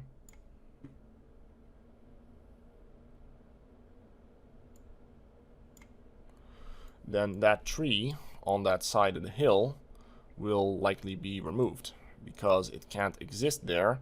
This cliff is too steep, right? So that's what the steepness function in the PCG tool is all about. In fact, if we go over here, we do have a bunch of settings that we can turn on and off, including the cull by layer weight over here. We can control snapping to the terrain, realigning to the terrain, and culling by slope. There are some attributes that we can set on our objects to make them ignore these options, like some objects, such as the objects next to roads or whatever, probably should not be realigned to the terrain at any point in time. So we can control that via an ignore attribute as well. Anyway, that's basically it for the spawner. We've gone over these options here. We've gone over the different spawning options and we've gone over the manual cleaning. So that's pretty much that. There's one thing that I might still want to mention is this option here, clipping distance by size category. This basically involves how the PCG spawner itself works. So if I go to my widget, let me grab one of the spawners here. Let's grab its PCG component and let's open that up. So here's actually the PCG code that spawned the objects. This is one of those grids. And I basically had to work with what PCG could do in 5.4 and Maybe in 5.5 it's a little bit more stable, but I've still noticed there are some instabilities that I have to work around. So yeah, like I said, PCG is still a bit early, but still, this basically loads the Alembic files. It goes through the system. We can call them by the bounding of the actor. Then we can snap it to the terrain over here, snap and inset to terrain. Here it does the remove PCG layer weight. And there's a bunch of, well, a bunch of filters here, simply because comparing two attributes to one another is a bit tricky in PCG. So that's how I did it here. There's align to landscape. If we go up here, we have filter by angle. That removes objects if they want to steep an area. And then finally, here are the spawners. So we have spawners for, for example, tiny objects, small objects, medium, large, and huge. And these are filtered by an attribute that comes in from the Houdini point cloud. And in this case, if it, say, finds a large object, it puts it into this particular spawner. We can disable this option altogether by using the widgets interface. But the main idea here is that each of these objects has its own template descriptor. So if we go in here, you can see that it has a instance start call distance and end call distance. And for smaller objects, this distance is smaller. If you know a bit about instancing, it basically means that these objects get called out after about 200 meters. When they get far away enough from the camera, they won't be rendered. So tiny objects like small rocks or small bushes will be called from view. On the other hand, huge objects, such as large trees, will instead be called at a much greater distance. They might never actually get called because they probably get called out by world partition before it reaches this distance.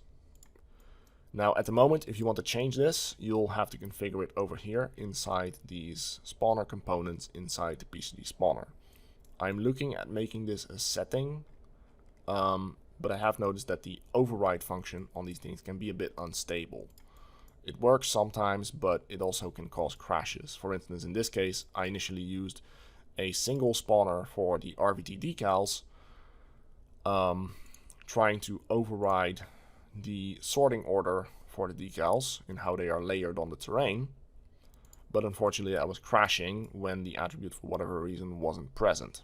And that can happen, probably because a grid was empty or for whatever reason. So instead, I've set it up with a bunch of filters. If I find better ways to do this, or future versions of Unreal improve this, I'll probably update it. But that's just one of those caveats with PCG I'm currently dealing with. I just want to let you know, because if you need to change a couple of these settings, you'll have to change it in the spawner at this moment anyway. Okay, that's pretty much it for the spawner. The last thing that I want to tell you is about the RVT decals before we move to Oscar's portion. Basically, right now, if we look in the map, when we look at the decals on the roads, they are basically just a projection into the landscape terrain. This is the RVT texture that we're currently looking at. But the objects themselves, the instances, are actually here. If we go and select some of these guys, let's say we look for something with group 1 in it, notice how there are actually instances here. If we go to our details panel and we select one of them, all these road decals are here in the instancer. However, they are not rendered in the main pass. And this happens because these instances are actually writing into the RVT because they have the RVT textures, the virtual textures here, assigned to them. This is assigned by the PCG tool inside this script here. Let's say I grab one of these. Under, again, template descriptors, the runtime virtual texture right there. So, again, if you want to set up your own runtime virtual texture other than mine, you might have to update this manually because it's actually set up in the spawner. Now, the main idea here is that as long as these guys are writing into the runtime virtual texture, because of this setting down here, draw in main pass from virtual texture, as long as the runtime virtual textures themselves are told to hide those primitives, those objects will be hidden from the main render pass. They will never be rendered. And that's a good thing because these objects can only be non-nanite meshes. If they're nanite meshes, they will never project into the RVT. If you do want to show them without selecting them, you can go to the runtime virtual texture. And there are some volumes in the scene, runtime virtual texture volumes, which are surrounding the scene. And this is what actually enables the runtime virtual texture on the terrain. And if we go ahead and look for hide primitives, you'll find that this is currently enabled. So this has to be enabled on just one of these, as long as they are being referenced by the decal instance. And if I go ahead and disable this, and I then look underground here, because they are currently underground, it doesn't really matter because ultimately they are being projected into the terrain. But you will notice that they are now visible even without them being selected. So if you want to, but that's pretty much it for the PCG spawner. At this point, I'm going to hand it over to Oscar so we can talk about the road decals and road propsing tool that he made. It's going to show you how these objects were placed and how this works. And then after that, we'll talk about how we can take his point cloud of road propsing as well as my point clouds for foliage and combine them together to be output for PCG. So on to Oscar. Alright, so now I will guide you through how I dress entire road networks with road props and decals using Houdini. But first, allow me to give you all a bit of context. So, during my time at Fracture Labs, my work was to dress the world that the team was creating, while Erwin was building the foundation of our pipeline, effectively the Massive Worlds Toolkit. I developed several plugin assets focused on world building, and we call them plugins basically because they are built under the Massive Worlds framework. One of these plugin assets is the Road Prop Placement tool, or the RPPT. But before diving into it, here are some of the requirements that the team gave to me to build these tools. All these are very straightforward, right? Modularity and automation are pretty straightforward, but the team needed the tools to be artist-friendly, mostly because the art team were unfamiliar with Houdini. This needed to allow quick iteration as the team was still developing the map, and most importantly, they needed to be art directable. And now these are the solutions that we found for these problems. First of all, we isolated all art relevant parameters into one centralized location, in this case the Unreal data table.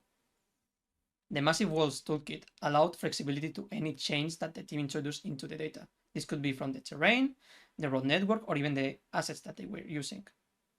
For automation, PDG took care of recomputing everything, and for modularity, we created a custom preset system that I'm going to explain later on in this presentation. These tools follow the 80-20% rule. The tool handles the 80% of the workload, allowing artists to focus on the remaining 20%, which is the creative process and final touches. And of course, provided solutions to assist to the remaining 20%, such as the compositing system. And now let's dive into the RPPT.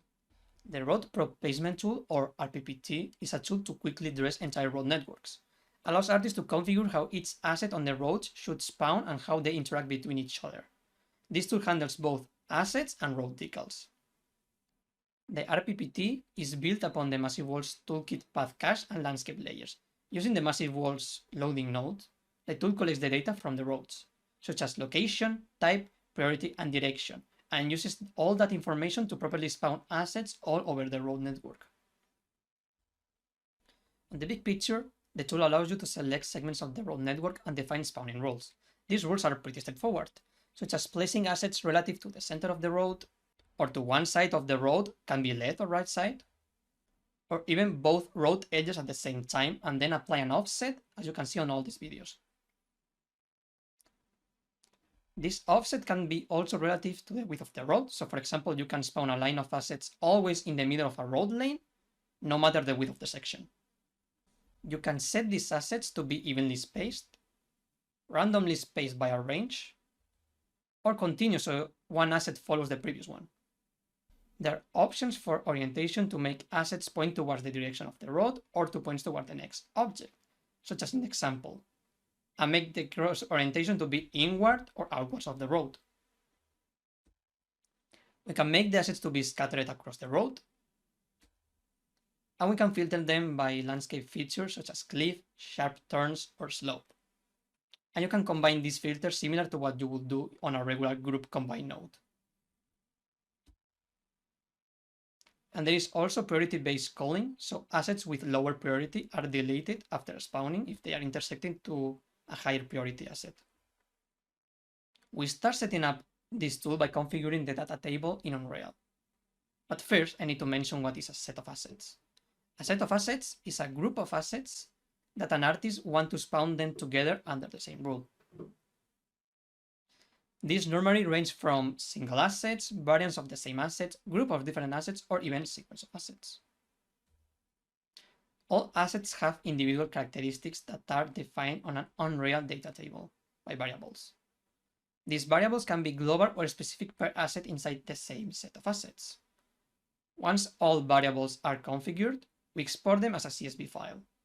Then the loaded meshes are analyzed to get bounding shape, height, and size, so artists don't have to configure that manually. Then we assign the values from the data table into the analyzed meshes. This outputs a mesh lookup table with all the characteristics of each individual mesh, and the list of set of assets as well, used to select which set of assets to spawn by a dropdown. Now, let's take a look at this road. It's from the first demo scene of this tool. In this road, I am spawning 21 set of assets, with the tool having 169 parameters. This ends up in over 3,000 multi-parm parameters. That is too impractical and confusing, and as well it might hit limits on the Houdini engine. And the solution we found is to encode these rules on strings. And we built this system into an utility tool to use them in any other similar setups in the future.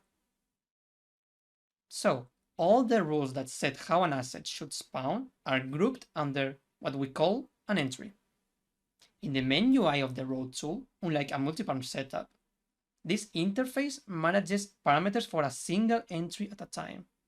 The entry being edited is considered the active entry.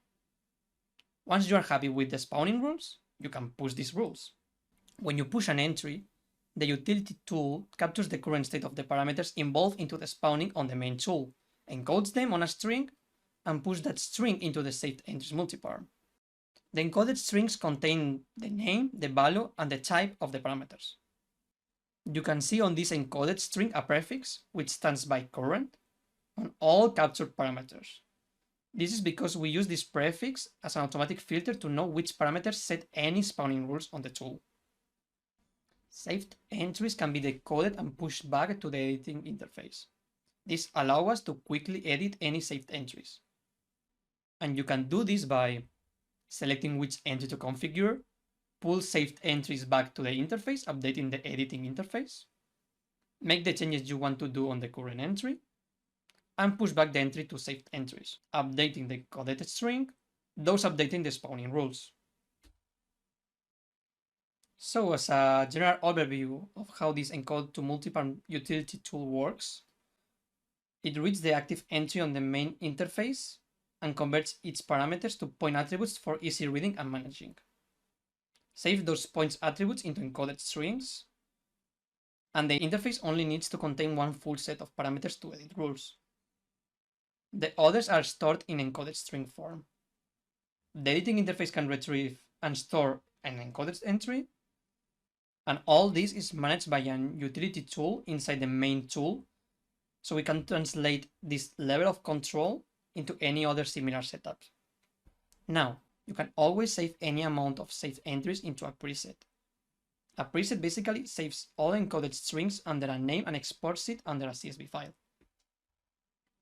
Here you can see how a preset is applied into an empty saved entries multiparm, and how it populates the multiparm with the encoded strings, the name of the entry, and the preset from it was loaded. And here is what happens on the Houdini scene. The tool is reading all the spawning rules from the encoded strings only. The presets are stackable, so you can add one after the other. You can see here how I first apply preset A with the physical assets and then apply preset B, which stores the spawning rules for the decals on top of that. This allows us to have some degree of modularity, so we can have full and partial presets. They can be quickly accessed from a dropdown, and filters can be applied there as well, for when you have lots of presets. Now, in the example scene that we made for this masterclass, there are 4 road types, each with different presets. In total, there are 72 set of spawning rules. The tool does not support different presets for different road selections, so we needed something flexible to apply each preset automatically to its corresponding road and be ready to any change on the road network. In this case, all roads use their default preset assigned by the road type. However, you can override the preset applied to each individual road, for example, directly within Unreal. To apply presets automatically to the roads, we group these roads by shared presets using a PDG task. Apply the appropriate preset to each road group, and then merge the results. This approach allows the entire road network to be dressed with variations between the road types. And now we have automation into the system. If there is a change on the presets, on the road network, or on the assets, simply retrigger the PDG network, and your updates will be applied across the entire map in just a few minutes. Alright, now let's talk about spawning decals. We call them decals, but in reality, these are static meshes. These are much more efficient for Unreal to instantiate and easier for Houdini to manage. Also, because the mesh material writes directly to the runtime virtual texture, and the RBT volume hides all these meshes. This will allow us to instantiate any amount of decals at almost no performance cost, and all is handled by Houdini. In our system, we have detected 2 main categories of decals. The free placement decals are the most straightforward, as they can be any size, shape, and form. They are meant to look good at any point on the road, so mostly they will be scattered. Just to mention, on these decals, transparency is supported. You can see in the images what the decal mesh and the texture looks like. Common uses for these decals are for cracks, patches, potholes, tile marks, wearings, you can name it, all these types of assets that add more detail into the road. But continuous placement decals have some caveats. These are lines or repeated decals that need continuity, but there is a major problem, and is that if the pieces of these decals are too long, on curved sections it would be far too notorious, and we don't want that. It would break the feeling of continuity and bending. So to solve this issue, we start with a long line decal that ties with itself, divide it into smaller pieces, and make the tool sequence the smaller pieces, making a nice bending effect on curved sections. Smoothness can be improved with smaller pieces. Here are some tips to improve further the creation of these decals. Transparency and layering creates more variety and leads to better reusability. It will make each line take into account its own curvature. Like for double lines, you can see that instead of a single decal with 2 lines on it, it's one decal used twice. Pivot placement is so important. Here the decals are pointing towards the next asset, and the pivot is on the center, and on sharp turns, this wouldn't work. So you want the pivot to be on the edge of the decals. Meshes when projected into Unreal RBT are collapsed together and have a sorting order attribute to determine how they are stacked.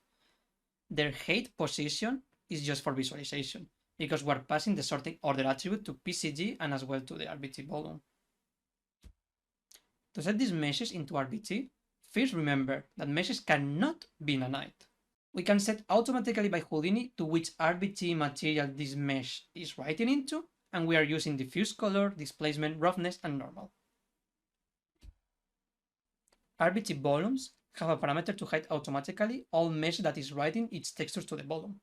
This basically makes all decal meshes instantiated by the tool to not affect performance, no matter the amount. As well as if there is a change on the instances of the tool, the changes will be automatically applied to the runtime virtual texture volume.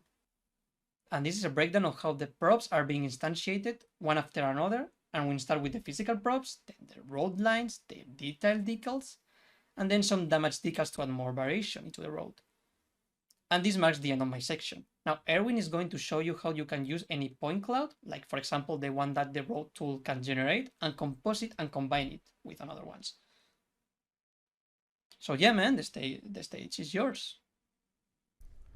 Alright, so that was Oscar's portion. Now let's move on to the final chapter of this workshop. This is about the composite props HDA and how we can use it to take our point clouds and combine them into a final point cloud to be used by PCG. So here we have the composite props tool in Houdini, and if you have a closer look at it, you'll see that it's basically a bunch of grids, just like the grids in PCG.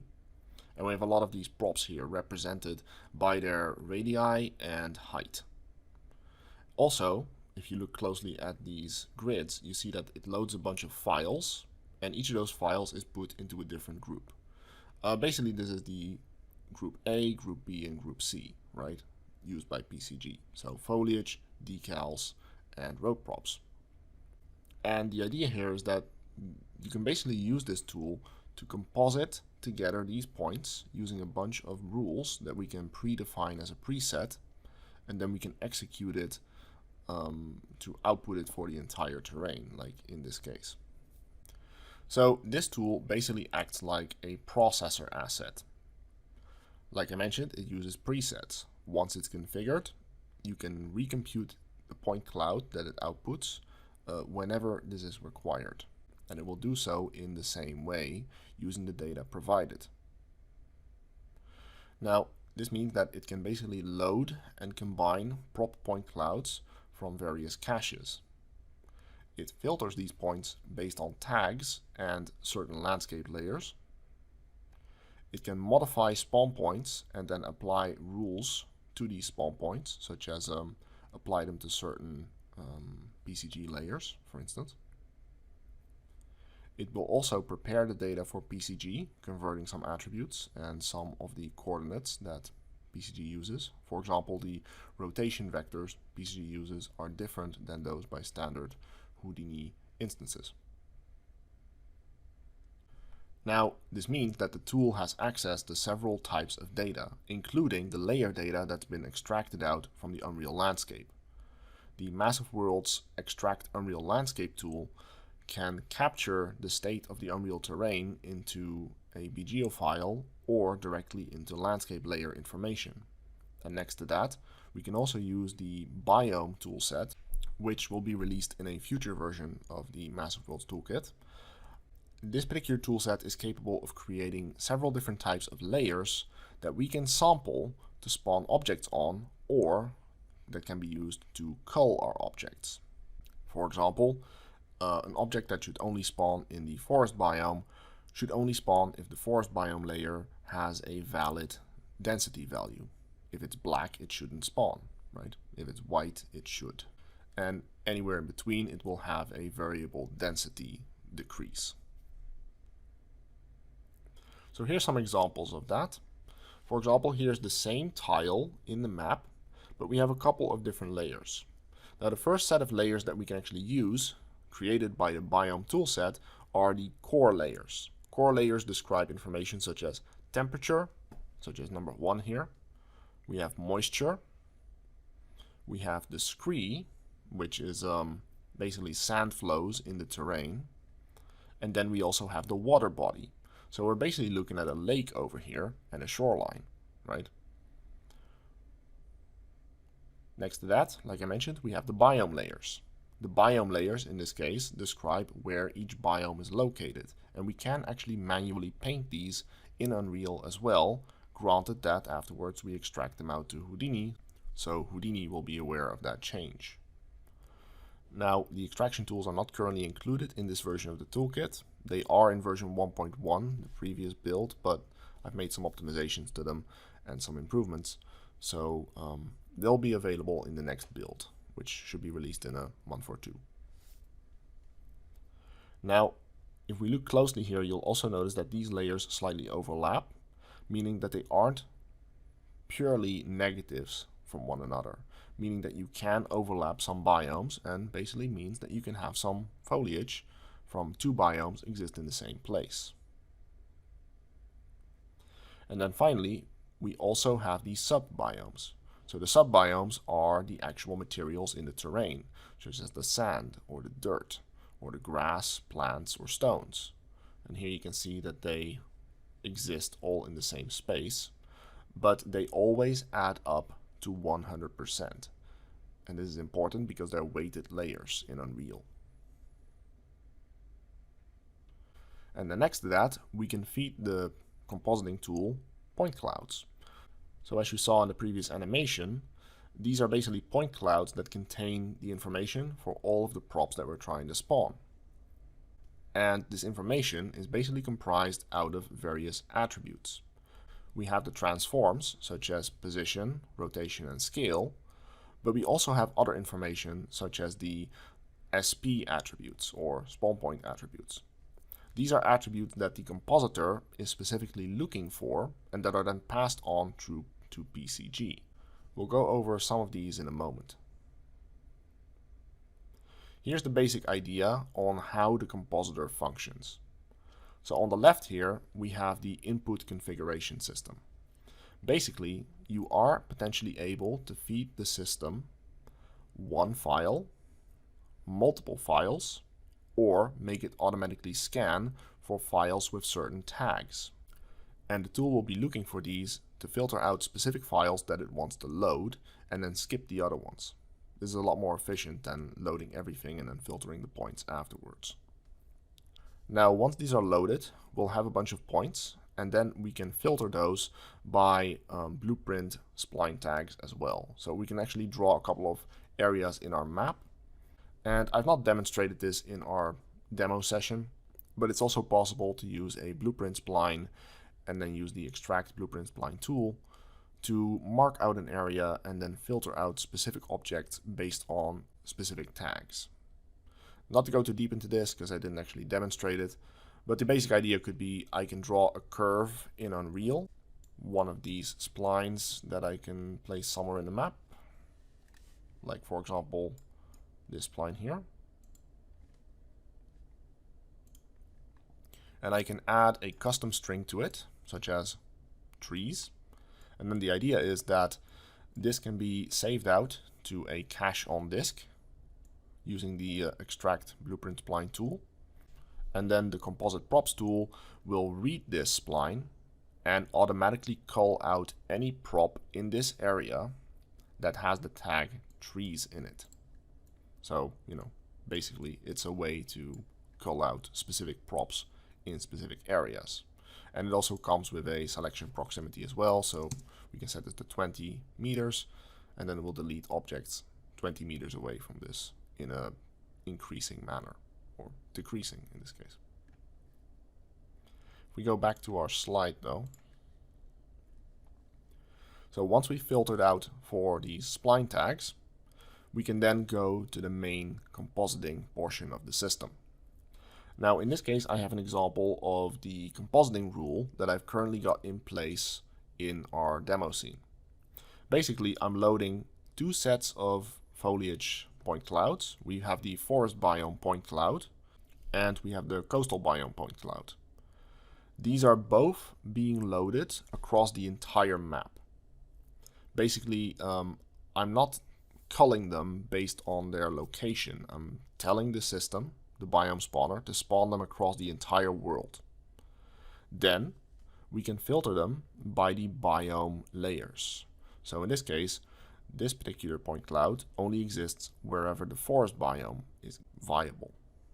And this one only where the coastal biome is viable.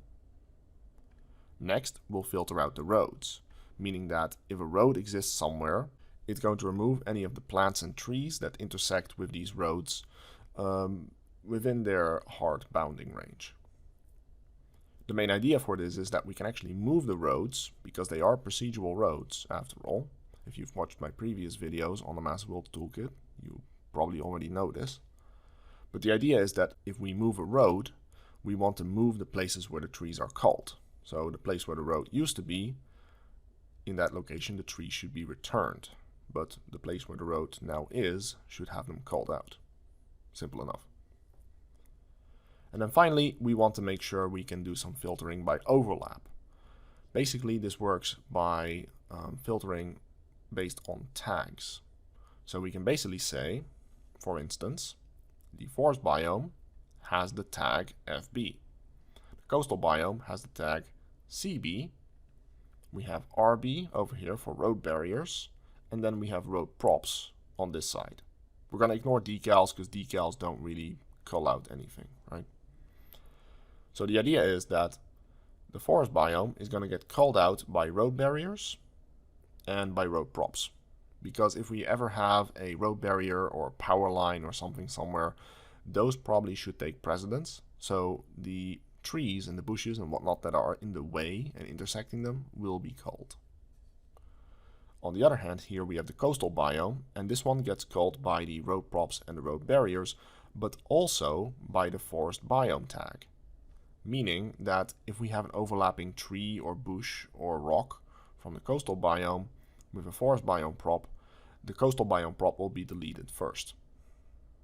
So this way we can basically combine our two sets of data and allow them to coexist.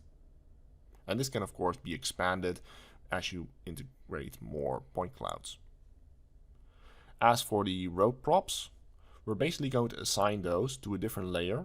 Specifically, the road barriers are going to be added to output C, and the road props over here are going to be also added to output C, but the decals are being split out into output B. So even though they come from the same point cloud, we're splitting them up into different outputs so they can be fed to the correct PCG layer. Now, as for the interface of this tool, this is basically the same or very similar between the composite props tool and the biome spawner tool. Just to give you a quick overview here, we have the preset mode. We have a place to define which area to process, which is the landscape project name. We can filter caches that we want to combine.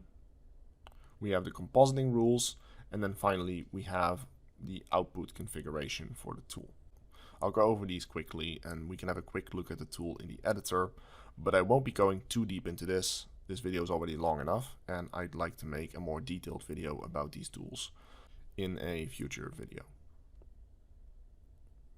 Okay, so the first thing that we want to do when we start up this tool is to define an area to process. Basically, we can make the tool operate on the entire map, but if we are actually going to composite our rules together, we don't have to, right? We can actually look at a very specific area of the map and only work in that area. So over here, we can change our spawning area and set which tiles we actually want to work on. And then next, we can also choose how we want to load our files. Besides being able to load a single cache or multiple caches, we can also use an automatic system that filters out these files by tag. So in this case, we're looking at the SP loader tag list, meaning that these are the tags present on the detail attributes of our caches that can be filtered out before we actually load all the points in the point cloud. So what we can do here is actually grab a tag from the list and then push it into the sub list below. And if they are present, it will load them. We also have some basic combinator logic, so we can add an AND symbol in there. So say both tags need to be present for it to be loaded. And you can see here with those rules, we are currently loading 2 of our point clouds.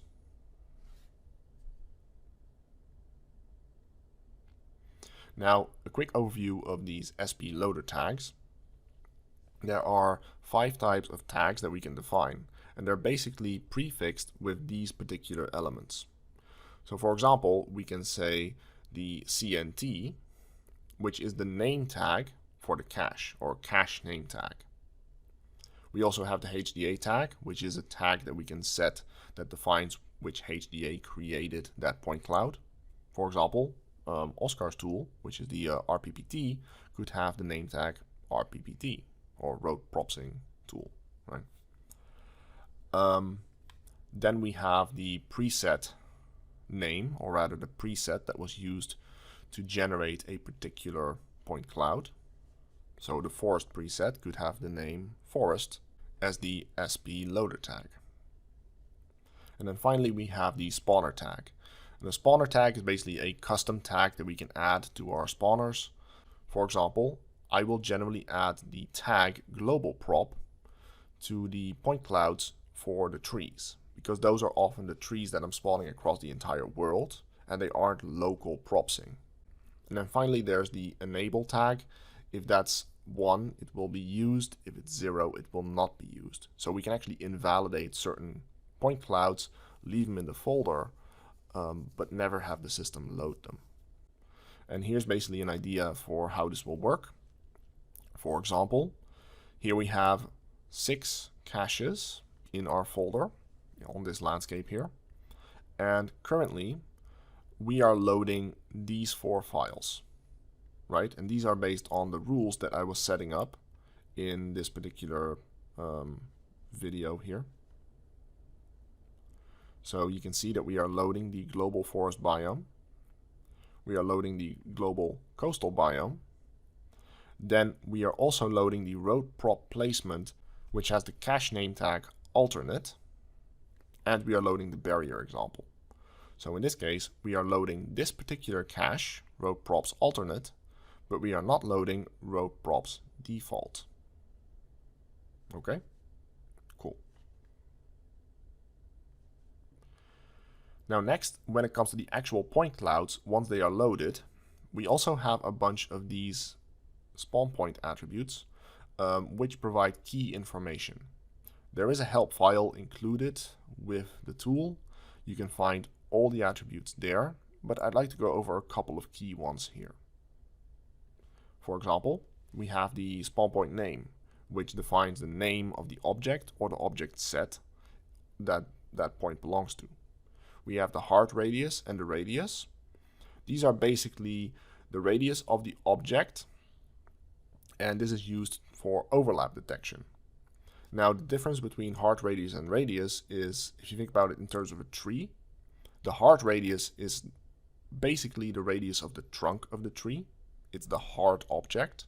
And then you also have the radius, which can be the entire canopy of the tree. We might be able to overlap canopies in some cases, but we probably don't want to make the trunks of trees overlap, because then they'll literally just be inside one another, right? We also have the height of the object, and this can be used for culling, for overhead bridges, for example. So we never spawn a tree underneath a bridge if it won't fit. Then next, we have the SP tags. Now the spawn point tags are very important when it comes to filtering out points and making points recognize each other. They are basically a series of string arrays that combine to identify objects in the point cloud. We also have a bunch of other attributes down here which are used directly by PCG, but also by the biome spawner tool, for instance. So we have the attribute here that tells if the object should align to the terrain. If it's 0, it will not align to the terrain, but if it's 1, it will reorient and make the actor match the orientation of the terrain. So whatever gradient in between there, you can make an object either stand straight up or angle with the slope. And PCG actually also uses this. We have the inset variable, which determines how far this object should be inset into the terrain. For example, a trunk or a rock may need a slight inset in order for it to properly sit on the ground. Otherwise it might seem like it's floating, right? Now, this is set on the data table in Unreal and passed through the system onto PCG. So when PCG moves the object up or down, if the terrain changes, it always respects that inset. And then here we have the max cull weight attribute. Again, this is used by PCG to cull the object if the removed layers are applied. And then finally, for the RVT decals, we also need to pass through the sorting order. This is important if you have different decals that are being projected onto your terrain, and it determines which ones end up on top if there's any transparency present. It also helps to make sure that they sort properly. For example, any asphalt detail that you want to project onto your roads should probably be below your road lines. Now, if we're talking about the spawn point tags, They are basically a set of strings, and they combine together into the final SP tags attribute. They are string arrays, and if we look at the individual strings below, you can actually see we have one for biomes. So if you want to have specific objects exist in certain biomes, you can add that into the tags biomes string array. There's the object tags, which are tags provided with the objects. We can actually set that in the data table for the biome spawner, for instance. And we can say, for example, that certain types of trees are a certain types of species of tree. Or we can say it's a certain type of decal, like road line or detail decal or pothole, that type of thing. Then we have the spawner tag again. So the spawner tag, like I mentioned before, can be something like global props, or it could be road props. So it's a general catch-all type of tag that can be applied to a certain point cloud. It doesn't have to per se be something that's created by a certain HDA, right? But it can be useful to recognize these points, and it's fully customizable. Then we have the size tag. This directly relates to that size category system in PCG I mentioned earlier. So we have 5 values it can take: tiny, small, medium, large, and huge. And again, this is used by PCG. And the last one here is the type tag. It's a general category that you can kind of set things like trees, rocks, and more importantly, RVT decal. If you feed it the tag RVT decal, it will automatically detect that object as an RVT decal and shunt it off to the correct output in PCG. So this is what you need to give it as a tag to make the system output objects as an RVT decal and not a regular instance. Now, if we're looking at the road props tool from Oscar, these are the attributes that are being passed through by the compositor to PCG. Specifically, if we make sure that the RVT decal attribute is present in our SP tags string array, then it will automatically assign the PCG RVT decal attribute to the output, and it will set it to 1. Likewise, if we feed it a sorting order attribute, it will also output it for PCG as PCG RVT sorting order. So this is important for PCG to recognize what to do with the instances, and it will allow it to know when an object should be output as a decal and what order it should be sorted in. And then from there, if we take our layers, our point clouds, and our attributes and tags, we can now define our rules. So this is basically a list of rules that are operated in sequence, and we can define a selection of various tags and then apply different rules to them. So for instance, I can say I want to use the name alternate with road prop placement and road props to select just the road props from the alternate cache, and then we can apply some rules to that. Now in this case, the spawn point tags and the biome layers are used to make selections. We can do various things, such as remove points by obstruction, right? We can tell an object to be removed by another object with a specific tag. We can filter by biome density. We can re-snap objects to the terrain, or tell it not to. And we can also apply certain PCG rules that PCG will take into account, such as down here. We can tell it to not re-snap to the terrain or not realign to the terrain. And also which PCG output group that selection belongs to. After that, once we've configured our rules, we can go to our preset saving mode. We can also load from here, but let's say we want to save it. We can give it a preset name, the folder that we want to save it in, and then we can click save. And with that, it will create a preset file that can then from that moment be loaded by the tool, or alternatively, it can be loaded by the task manager. And when the task manager loads it, it basically loads that preset up, applies it to the tool, and then computes out the result for, let's say, the entire world, which is kind of the entire point, right? We configure our rules in a small area, and then we can apply it for the entire map in a background operation. So before we actually go to the final part here, let me quickly show you this live in Unreal. I'm not going to go too deep into the settings, but I at least want to show you how it functions. So now that we're back in Unreal, let's have a quick look at the various tools in here. I'm not going to go into detail, I'll just go over the basics. I will have another video for this particular topic later. So over here in the background, we have the Composite Props tool. Now the Composite Props tool, like I just mentioned, is used to composite these props together, and it takes the caches from the biome spawner tool. It takes the caches from the barrier instancers, which are used to create these little barriers next to the roads, separate from Oscar's RPPT tool. And then of course there is the RPPT, which is not included in this scene, as that one is, well, it's Oscar's tool. It's the tool from Fracture Labs. Now I might be able to include it with the commercial versions in the future. I'm currently trying to work that out with Fracture Labs, but for the time being, that is not, something I can share with you.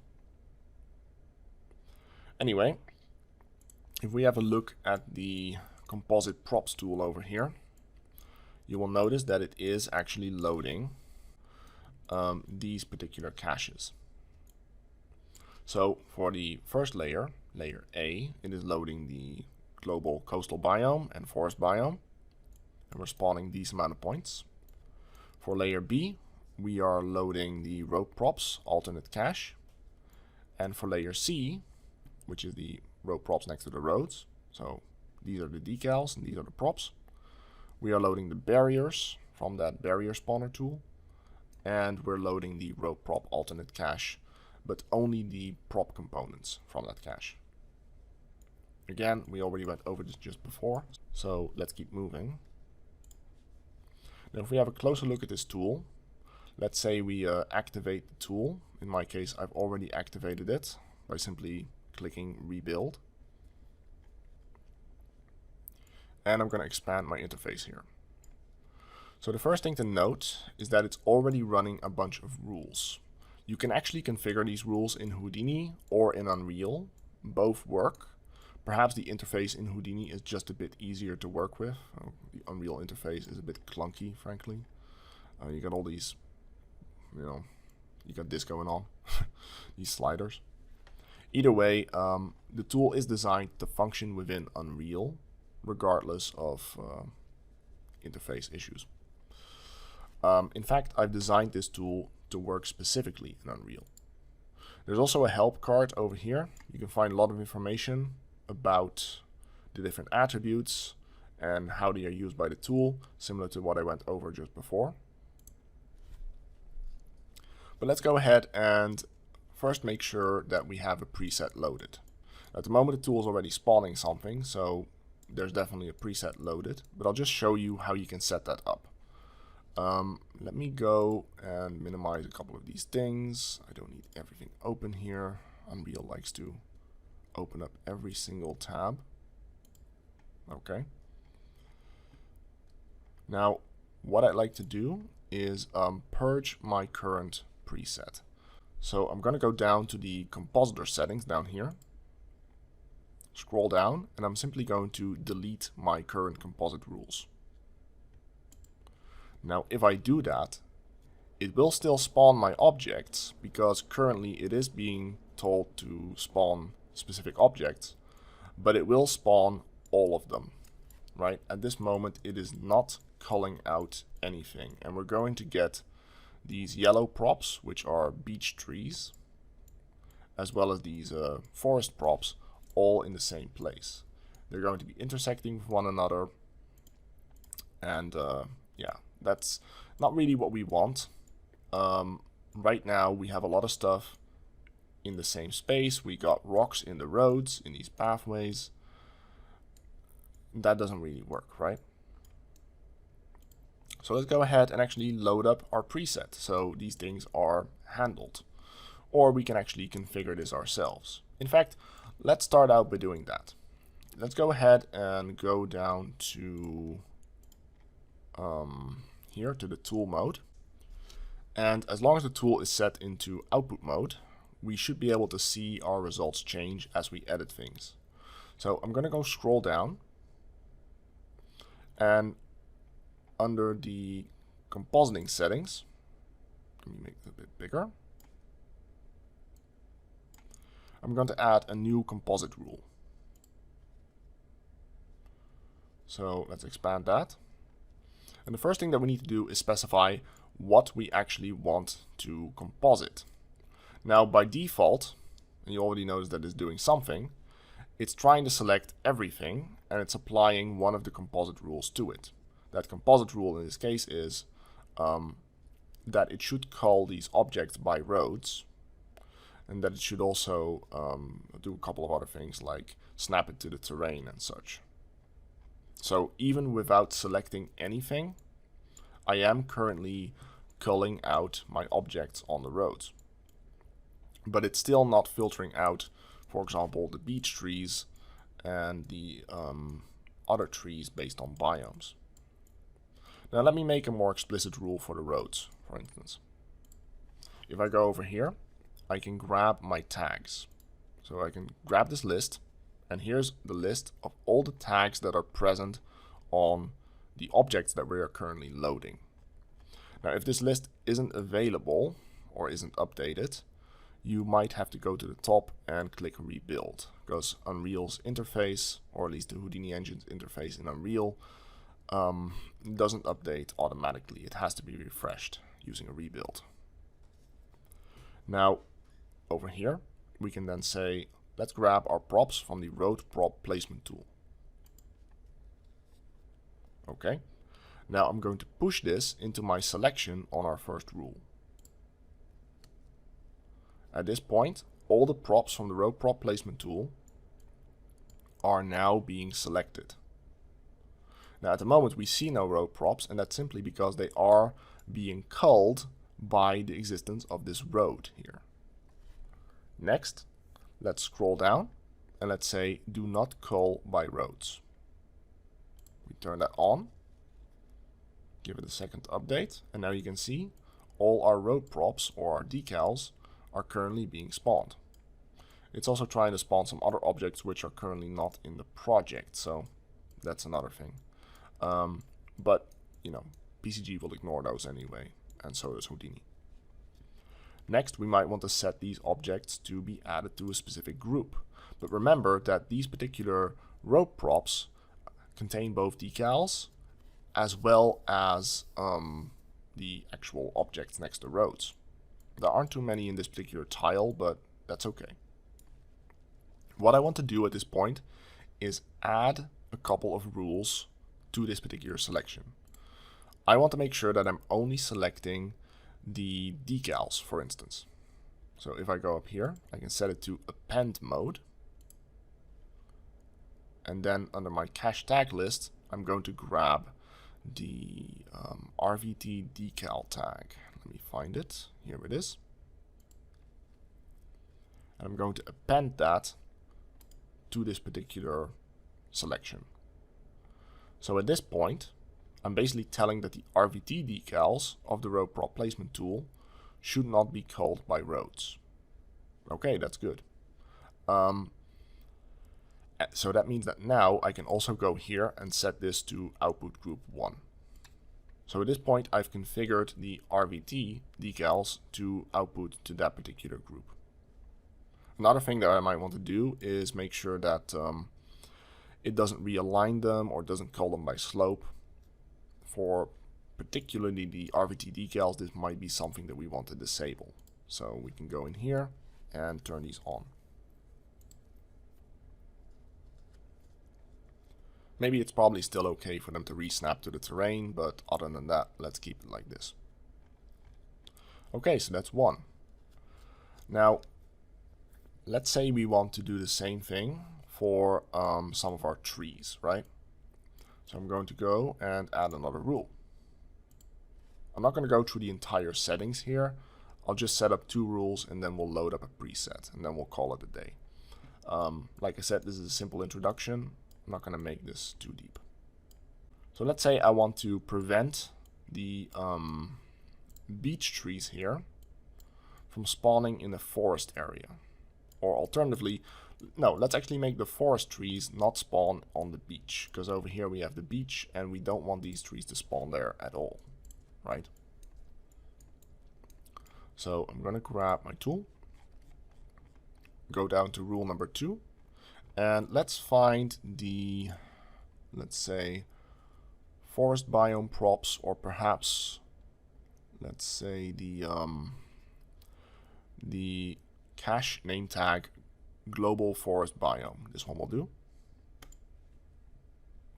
And I'm going to push that one into the second selection.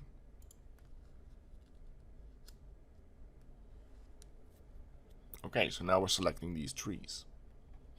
Next, we want to cull them out based on the biome that they reside in, or in this case, where they shouldn't be. So I'm going to go up here to my biome list, and there's a bunch of different options here. There is the coastal biome. Coastal inverted is basically, if you take the coastal biome and you invert it. I created this specifically for this case. Now, coastal inverted is basically the opposite of the coastal biome, since there are only 2 biomes in this scene, and I didn't actually design this map with just 2 biomes in mind.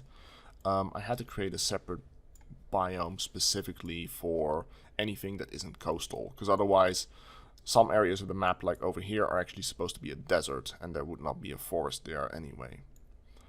Just something to keep in mind. On the other hand, what I could also do is I can say I want to select the coastal biome. In this particular case, this would probably work. And then I can say cull by that biome. But since I have a specific layer for the forest, let me just use the coastal inverted layer for now. Okay, so let's go ahead and push that into inside this biome only.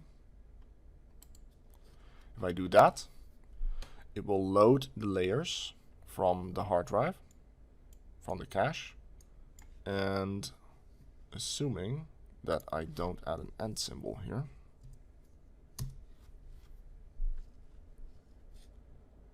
it will filter out the trees in the coastal biome. If there's still a little bit of forest biome present in this area, it might still allow the trees to spawn there. But you will notice that now the trees at this part of the beach are all gone, right? Similarly, we can set up the same thing for the coastal biome, make it delete the coastal trees from the forest biome effectively, only allow them to spawn in the coastal regions. That's the basic gist of this. Now the idea here is that you're basically going to set up a bunch of rules to control where objects are allowed to spawn. You can also do things like make objects cull by other objects with a certain tag. So, for instance, we can make our rope props cull out the trees, right? By simply adding the tag for the rope props in there. So if we find the rope props tag, we can actually add that in. Let's find it. Where are you? Rope prop. And again, we can just type this as well if we want to. But we can say add the culling filter for our trees. So now if there are any rope props anywhere, and unfortunately in this part of the map there just aren't, but if there are any trees overlapping a rope prop, those will be culled out. Okay, so now let's go ahead and load up a preset as well. So we actually have a proper rule set applied, because at the moment it's only loading a couple of data sets, depending on where we're looking, right? Let's go to our top of the tool. I'm going to switch it over to preset mode. This will disable the output of the tool. It won't output any trees or whatnot. But I basically have to switch this over so it's not trying to cook the objects out while it's loading in a preset. It just makes the tool a bit more stable. Now let's go ahead and grab our preset list. I want to make sure I have the alternate preset over here. It's already pushed in here, but again, just like before, we can basically click on replace preset on this button. We'll push it in here. And now if we turn on this toggle, it will trigger the loading behavior and load up that preset. Now you'll notice here that now down below, all the rules are now reapplied. So basically this is the same thing that happens inside the task manager when it wants to run this node, which currently is invisible, so let's bring it back. When it wants to run this node in the task manager. Now the task manager is over here, and basically what's going to happen inside this node is the following. So if we look further down here, the task manager basically allows you to run the node not just locally, but also in the background using a PDG task. So the PDG, or procedural dependency graph in Houdini, basically allows me to execute the systems of the toolkit in the background, or potentially on a render farm in future iterations. Now to make this work, I have a wrapper asset that uses my node presets node to push the preset into the composite props asset, and then using a Python script, it will trigger this node to cook. The reason I'm doing that is because you don't want to make a preset apply while the node is already evaluating, because that doesn't go well with Houdini's memory. The best way to make it work is to just render out this chain. We basically say PDG task gets booted up here. Then the preset node over here will load the preset, apply it to this asset here, and it will load up that particular preset onto this node. Then, after that, once this is done and the node has been configured, its interface has been configured, the execute function here triggers and tells this node to cook and output a file. We can also take some of its data and output it out a second channel here, which will then be useful further on in the PDG graph. So the way how I've set this up here is simply by making the left chain prepare this node and then trigger it. It means that the settings on this node are configured first, and then the node is cooked. And this happens in the PDG. So if we look at the PDG, basically we're going to be running the composite props over here in the background, and then it's going to run this node down below, which outputs the data from the composite props into the Alembic point clouds. The reason that I've split this out into the PDG task is simply because we can easily get up to hundreds or thousands of point cloud data files, Alembic files, that need to be rendered out. So having that as a parallel task, which the PDG is great at doing, is basically a better method of setting this up, at least in my opinion. And then on the right, we have this node here, which collects the data from both composite props data sets, specifically the loader grid information, combines it together and outputs it as a single file. This is how this single file can know the data from both data sets simultaneously. So again, as a simple recap, the nodes up here compute the composite props data. Then we have a wedge that splits that into multiple tasks, one for each grid that we need to output. And that gets then run over this Alembic data table export node here, which will render out each grid to an Alembic file. And of course, you can actually go and have a look at how this works yourself. You can do this in Unreal by running the task manager. You simply have to boot it up using rebuild. If we jump over here, we have the interface, and down below we have its settings. So if we just scroll down, we can see here that we can tell it what we want to recompute. For example, We can tell it to recompute the global props, the foliage for our world. We can also tell it here to recompute the composite props, and if we want to output the Alembic files, and if we want to output the loader grid file as well. Usually I output all of these together, but it depends if I need to regenerate the loader grid file or not. Once that's done, just click on Reassemble File Paths down here. This makes sure that the tool can find its subcomponents. And then either click on this button here to render the global props, or alternatively, you can go to the top interface here, make sure you have the output selected, maybe disable these, and then you can click on Dirty All to reset the tool, and then cook output. So if I trigger that, it's going to start cooking these tasks in the background, similar to what I was showing you over here. It's going to start rendering out our Alembic point clouds. Now I'm going to leave it at that for now, because this is going to take a moment to compute, and I'd like to wrap up this course at this point.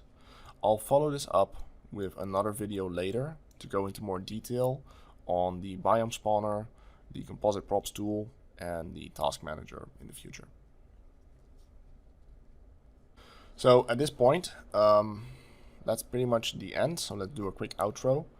You can find the latest information about the Massive Worlds Toolkit on my website at houdiniacademy.com/massiveworlds.